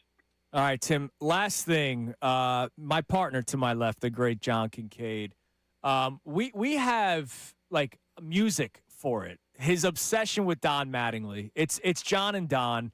It's hard to ignore that since Rob Thompson was dismissed of his duties, the Phillies quickly turned their season around, very much like things happened in 2022 when they moved on from Joe Girardi. Please hit the music, Connor. I'm curious if you could speak to John. From what you have heard, how much of an impact has Don Mattingly truly made to the Philadelphia Phillies? Talk to me, too. Whisper to me, Tim. Let's be clear from the beginning. Rob Thompson was not the problem. Rob Thompson did not deserve to lose his job. However, Don Mattingly is a borderline Hall of Famer. In fact, I think he should be a Hall of Famer. He was the best player in baseball for 5 years. And the players know that. They know who he is and how great he was. And they listen when he speaks. Today's players need a resume in order to completely respond to somebody. And Don Mattingly's resume is really, really good. And I think they look at him and say, this guy's one of the greatest defensive first basemen ever. And he did things that very few hitters have ever done. So, yes, I think he has had an impact just because he's Don Mattingly. And we'll see where this goes from there. Thanks, Whoa. Tim. We appreciate Tim, the thank time. you, buddy. By the way, John's blushing over there. By the way, I saw the video of you and your lovely granddaughter meeting at the door before her dance recital. I got a tear in my eye. That's awesome. That was so cute. That was so cute. Well, thank you, John. And I'm sitting in my other granddaughter's driveway right now, and as soon as I'm done with this, I'm going to take children out for grand pop-up duties again. So that's awesome. This is what I do. I cover baseball and take care of grandchildren. I love that. That's awesome. Thank you so much, Tim. We appreciate the time. We'll talk to you again soon. Okay, guys. See you. There he is, Tim You think Kirchin. he's teaching him the game? Yes. His grandchildren? Did you guys happen to catch a moment in the game? I don't remember if it was when Brad Keller was pitching and the bases were loaded, or if it were when Cristopher Sanchez gave up the run. But they showed a still shot of Don Mattingly, and he looked like he was staring off into space. And my first, I did see that. By the way, my first thought was, what does John Kincade think about this? You know what I watch for though? I do watch for every time I watch for when they show the player going to the dugout. I watch how many times, especially when they're coming down, that Mattingly engages with them. I always watch for that because I'm like, I would watch Don. How many times is he engaging? Because I'd watch Rob staring off into the. You did a really good impression of what Don did yesterday when he was staring off in the dugout. Let's go for it. One thing as well, real quick, in moments from the game last night, I think we have to give some love to Hunter Wendelstadt, who was behind home plate. during that ovation, stepping out and That was finding great. a reason to brush off home plate. I'm anti-umpire. I'm anti-ref. Yeah. I hate all of them. That's a great, That was classy so smart. move. Yeah, you know what it was? He was like, man, we have to see if Brandon Marsh's arm is okay because that was such a bad throw. God, dude, give it up. His father. Hey, excuse training staff, do you want to go check on his arm? Do you want to go check on his arm? Because that was You have that three was guys weak. hitting the baseball. his He's one of father them, but once- one throw. His father once had me chased out of a umpire's room because I had the great Tony Bruno back with Angelo and Al. I stole a outfit of a room service guy, Okay. went and bought a bag of carrots, and after a bad night behind the plate by Joe West, Tony Bruno came up with the idea of me delivering a bag of carrots to Joe West's room as room service. So I got a room service vest and delivered carrots. We got tipped off to what Joe West's room number was, and I went to Joe West's room with carrots and delivered them to his room. And he showed up, by the way, in his boxer shorts and nothing else, as a vision I never need to see again. And Wendelstadt's father found out my name and twice had me chased out of, said, this man's not legitimate. This man's not legitimate. So his dad's very old school. John's a rascal, isn't he? Rascal. Well, Just a look, I rebel. delivered carrots to his room. That's good work. I figured Joe West couldn't chase me down the hall. Yeah, I think you were fine in that. I think I was If he safe with catches that you, one. you're in trouble. I mean, come on now. It's an image you wanted to forget, and I'm sure now the audience wants to forget. Now you're thinking of him in his undies. All right, coming up next, Connor knows of my new obsession. John and Andrew do not. They will find out. Sydney Sweeney's out? They will find out, and some of you may as well if you don't live online. The new game that's taken the sports world by storm, 82-0. I'll explain what it is, and they will get to play on the air live. It is Kincade and Salciunas, 97.5 The Fanatic. Now on 97.5 The Fanatic Sports Update. Sanchez's streak ends. I'm Connor Thomas, and the historic scoreless inning streak came to an end for Cristopher Sanchez last night in the Phillies' 3-2 win over the San Diego Padres. Jackson Merrill's RBI single with 2 outs in the 7th inning, the first run allowed by Sanchez in 50 2/3 innings. It sounds like a long streak. It was the 5th longest in baseball history since the mound moved back to its current distance, and 3rd longest in the live ball era. Don Mattingly, who's been around the game forever, talked about it afterwards. I mean, you know, at some point it's going to end, but obviously Sanchez puts himself in the history books. Yeah, I don't know what else you ask. I know my vocabulary probably is not good enough for him right now, but it's just been amazing to watch.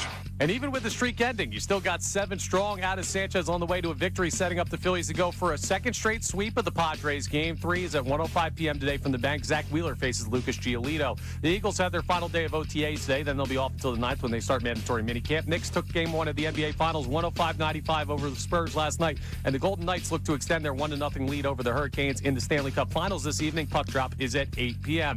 Andrew DeCecco will remain with us for the rest of the show. I'm Connor Thomas. Oh, and this update is brought to you by Staples. Let's not forget that. Epic parties start at Staples. Now you can grab Party City balloons, decorations, and tableware, plus matching custom invites, banners, and more right at Staples. That was easy. I'm Connor Thomas for the home of the NBA Finals, 97.5 The Fanatic and The Fanatic.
Andrew, John, Connor, Kincade Salciunas, Philly Sports Talk, 97.5 The Fanatic and the Fanatic app. The final hour of Kincade Salciunas is presented to you by The Bagster. It's a dumpster in a bag. You can get yours today at Home Depot and Lowe's. You need details? Go to Bagster.com. Do your job. Yeah, hit it for yourself. Do your job. I'm sitting here waiting for the Bagster. Dumpster in a bag. Connor's looking at me. Why aren't you talking? Do your bleeping job, mate. All right. I'm excited about 82-0. Sorry, Welcome back. Kincade Salciunas. Andrew DeCecco in studio. So, yes, 82-0. If you have not played this yet, I apologize for allowing you to have your latest or first addiction. Because I don't know what people are into these days. 82-0 is such a cool game that was created. I got to find the creators. I'm sorry. I should give them their proper credit. But remember Sporkle? Sporkle was like the trivia game where you type in the name and boom, it answers. Like Wordle? There's Wordle, there's the Immaculate Grid, you name it. 82-0 is a basketball game that has been created by a company where you are trying to build the ultimate NBA team. What happens is you click the rotate button and it will give you a decade. So it could be 60s, could be 70s, 80s, 90s, 2000s, 2010s, 2020s. And then a team. And then you get the full list of every player that played for that team during that decade. So LeBron James, if you get 2020's Lakers, you can select LeBron James. But so you get Lakers LeBron. You're not getting LeBron James in his prime when he was playing with the Cleveland Cavaliers or the Miami Heat. And once you select a position, that position's done. Okay. So if you select small forward, then you're selecting the other four positions.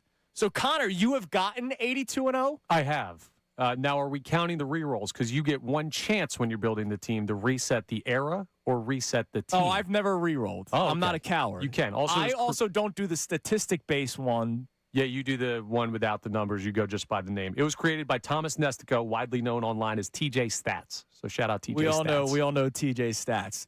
So I want you guys to know I saved the first one I ever did because you guys are about to do your first one ever. Are we working in tandem or? Yeah, we're going to do a John and we're going to do an Andrew. All We're right. going to see who wins. Just so you guys know, my first ever one, I went 52-30. So that's a playoff team. And what sucks was I got 2020's Toronto. So I just missed Kawhi. So I went with OG Anunoby as my small forward.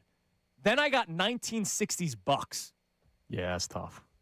I thought Lou Alcindor. So you're just supposed to be doing this stuff off the top of your head? Yeah, there's no I'm way. going to suck at this. Yeah. I'm going to suck at this. Someone You says don't like, know who Dick Cunningham no, is? if someone says like 19, if someone says to me 2010's Sacramento Kings, I'm going to be like, De'Aaron what? Fox. I'm going to be like, what? Like, Well, I'm all saying- I can say is whoever does this can never say that they don't have enough time in their day to accomplish all their things. Exactly. They need to do. My child does not know I exist anymore because No, I I played would this wonder so much. exactly. I would wonder who has the time to do this. So, John, we'll Go on. have you go All right, first. let's If you try. need help, I'll have the Let's names try. in front of me. All right, Okay. so I'm going to hit spin. Okay, hit spin. So you get Atlanta. All right. Wow. Atlanta Wow. Hawks. Wow. Look This at thing that. rigged. And you get the 80s. Well, I want Dominique Wilkins. All right. Damn right you I do. will select Dominique Wilkins for you. He, of course, is your small forward. No question. All right. I will hit spin again. Your second option is Cleveland in the 90s.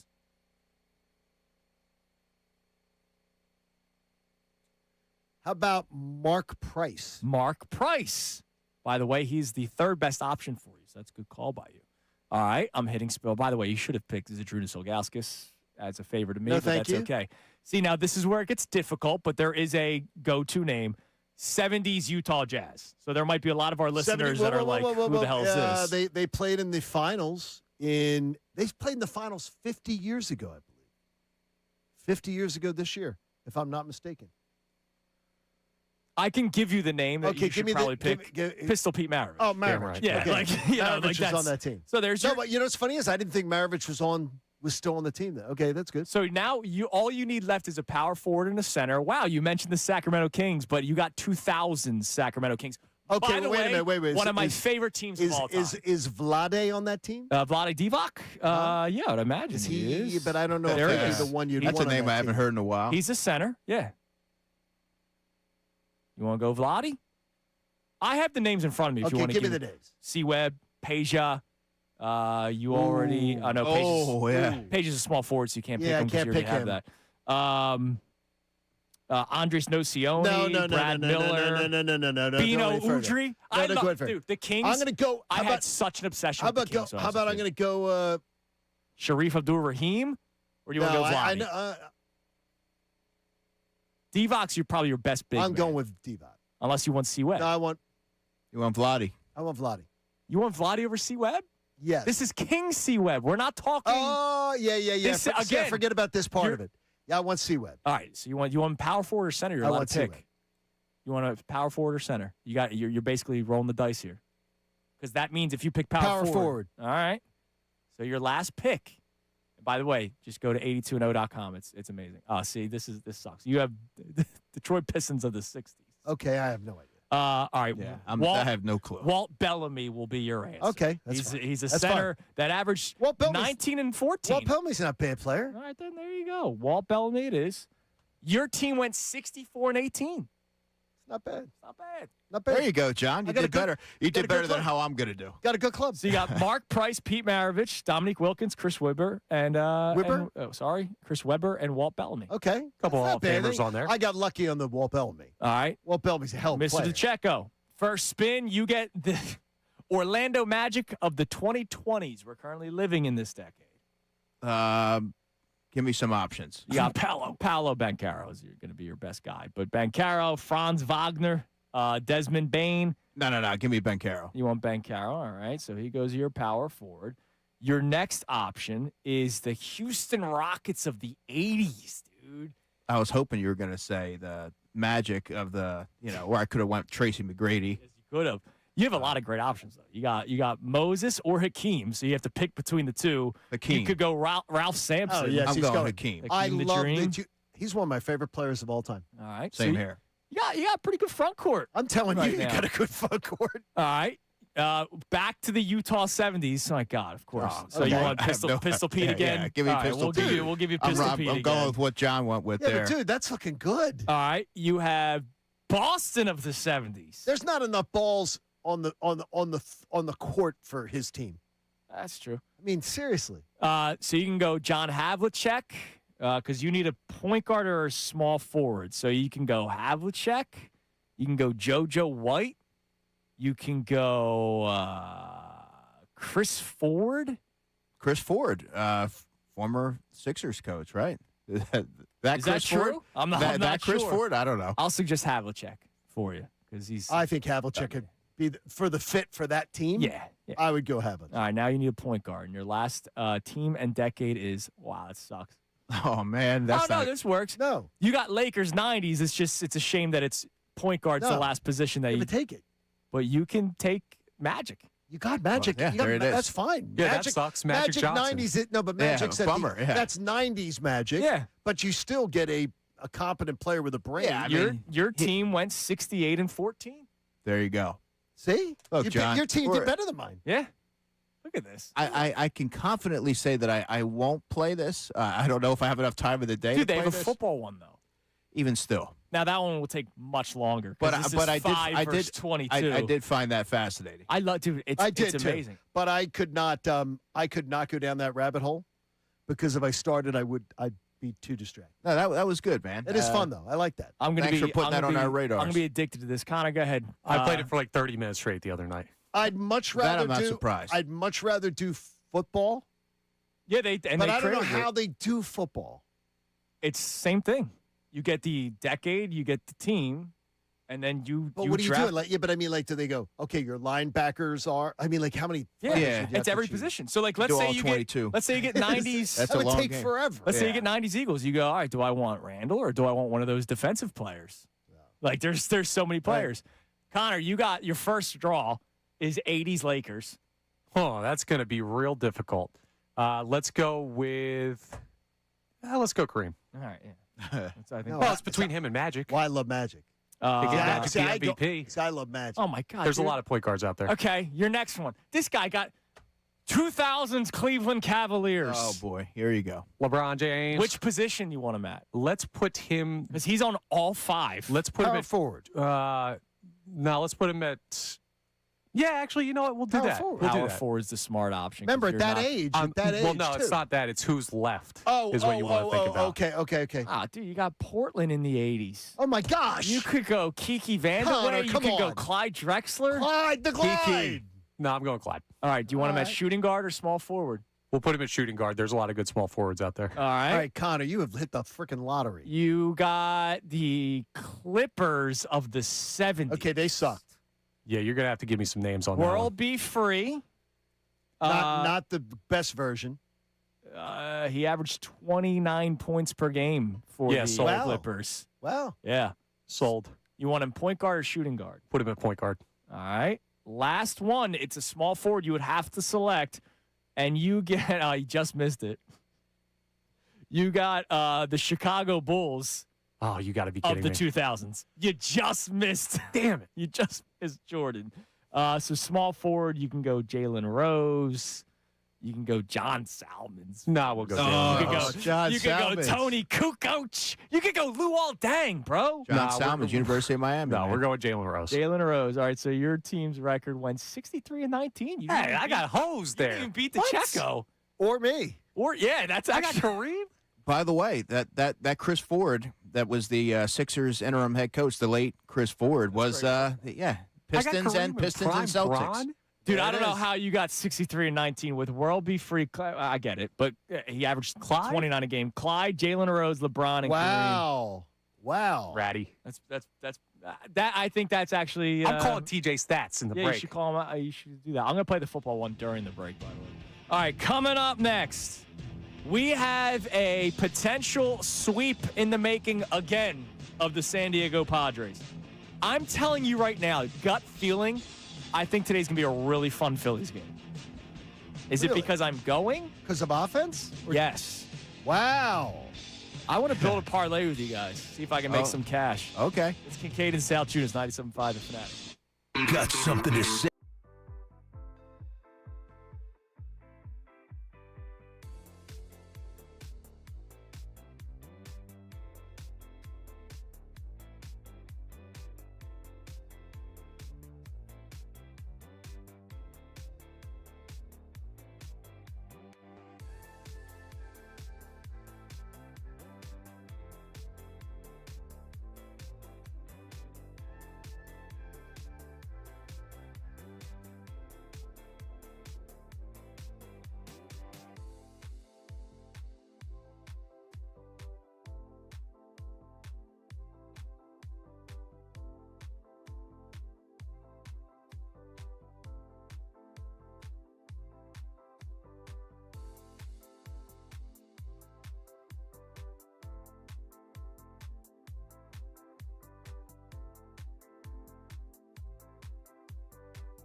Salciunas. 97.5 The Fanatic and the Fanatic app. All right, it is 9:47 here on Kincade Salciunas, 97.5 The Fanatic. We just did the 82-0 last segment, the new game that's taken the world by storm. We are finishing up the football one. We need a linebacker from Dallas, 2011 to 2015. Anthony Spencer, I guess. Sean Lee, yeah. Sean Lee. All right, Sean Lee it is. Yeah, that would be the guy, right? All right, our record, we went 17-3. Wait a minute, why is there 20 games? That's outstanding. All the way to the Super Bowl. Dallas doesn't go to Super Bowls. That's a fake game. Yeah, but he was on our team. Oh, okay. That had Phillip Rivers, Joe Mixon, Keenan Allen, Gronk, Tony Gonzalez, and Ertz because we went all tight ends in the flex. That was the savvy play. J.J. Watt, John Randall, Sean Lee, Marshawn Lattimore, Darren Sharper, Micah Parsons made us 17-3. It's pretty good. Defense rating was higher than our offense rating.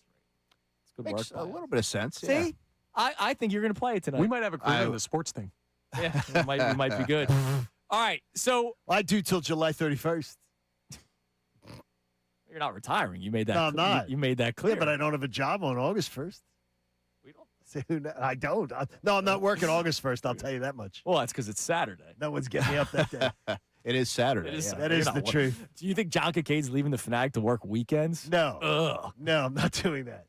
All right. Been there, done that, got that T-shirt. Phillies in action today. Yes. And the over-under in the game is 8.5. And that's a game with Zach Wheeler on the And you're thinking this is going to be some offensive wild for the Phillies.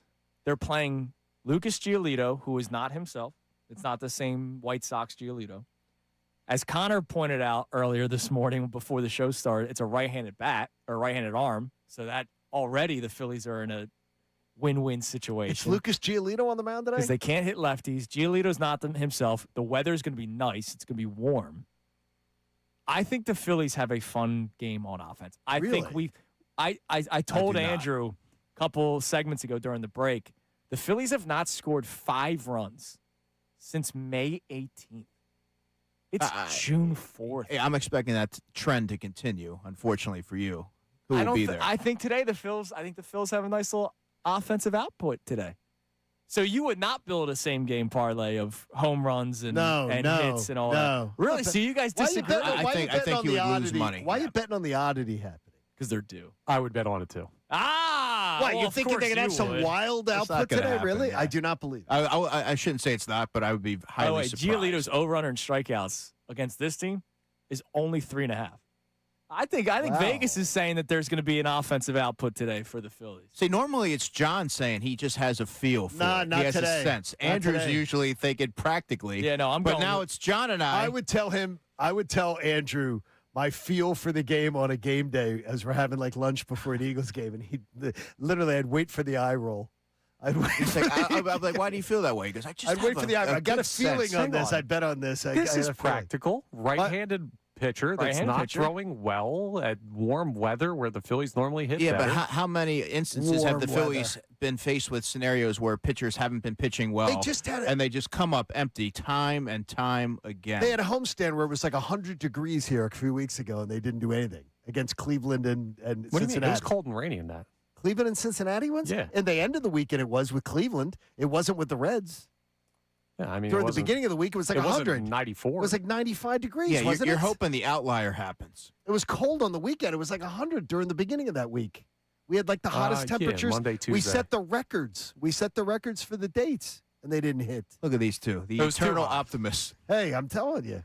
By the way, Lucas Giolito's mom, just got to tell you, very attractive lady. Oh, yeah? Very famous actress back in the day. Who's that?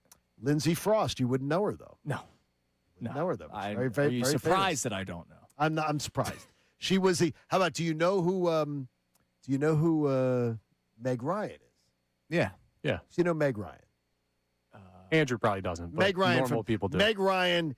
When Meg Ryan left the world of soap operas, Lindsay Frost replaced Meg Ryan on As the World Turns. Yeah, you got mail. She was in. go. She's married to Dennis Quaid, right? Correct. Yes. Yeah. See, look, my pop culture there you go. knowledge is. This is all all right. important information. Lindsay Frost. So she's very an actress, and now I think she became like an artist or something. She became like a painter or a photographer or something. But Lindsay Frost. You can tell Andrew's looking it up right now. I could tell by the way. Well, no, what I'm looking up right now is the Phillies splits day game versus night game. Oh, okay.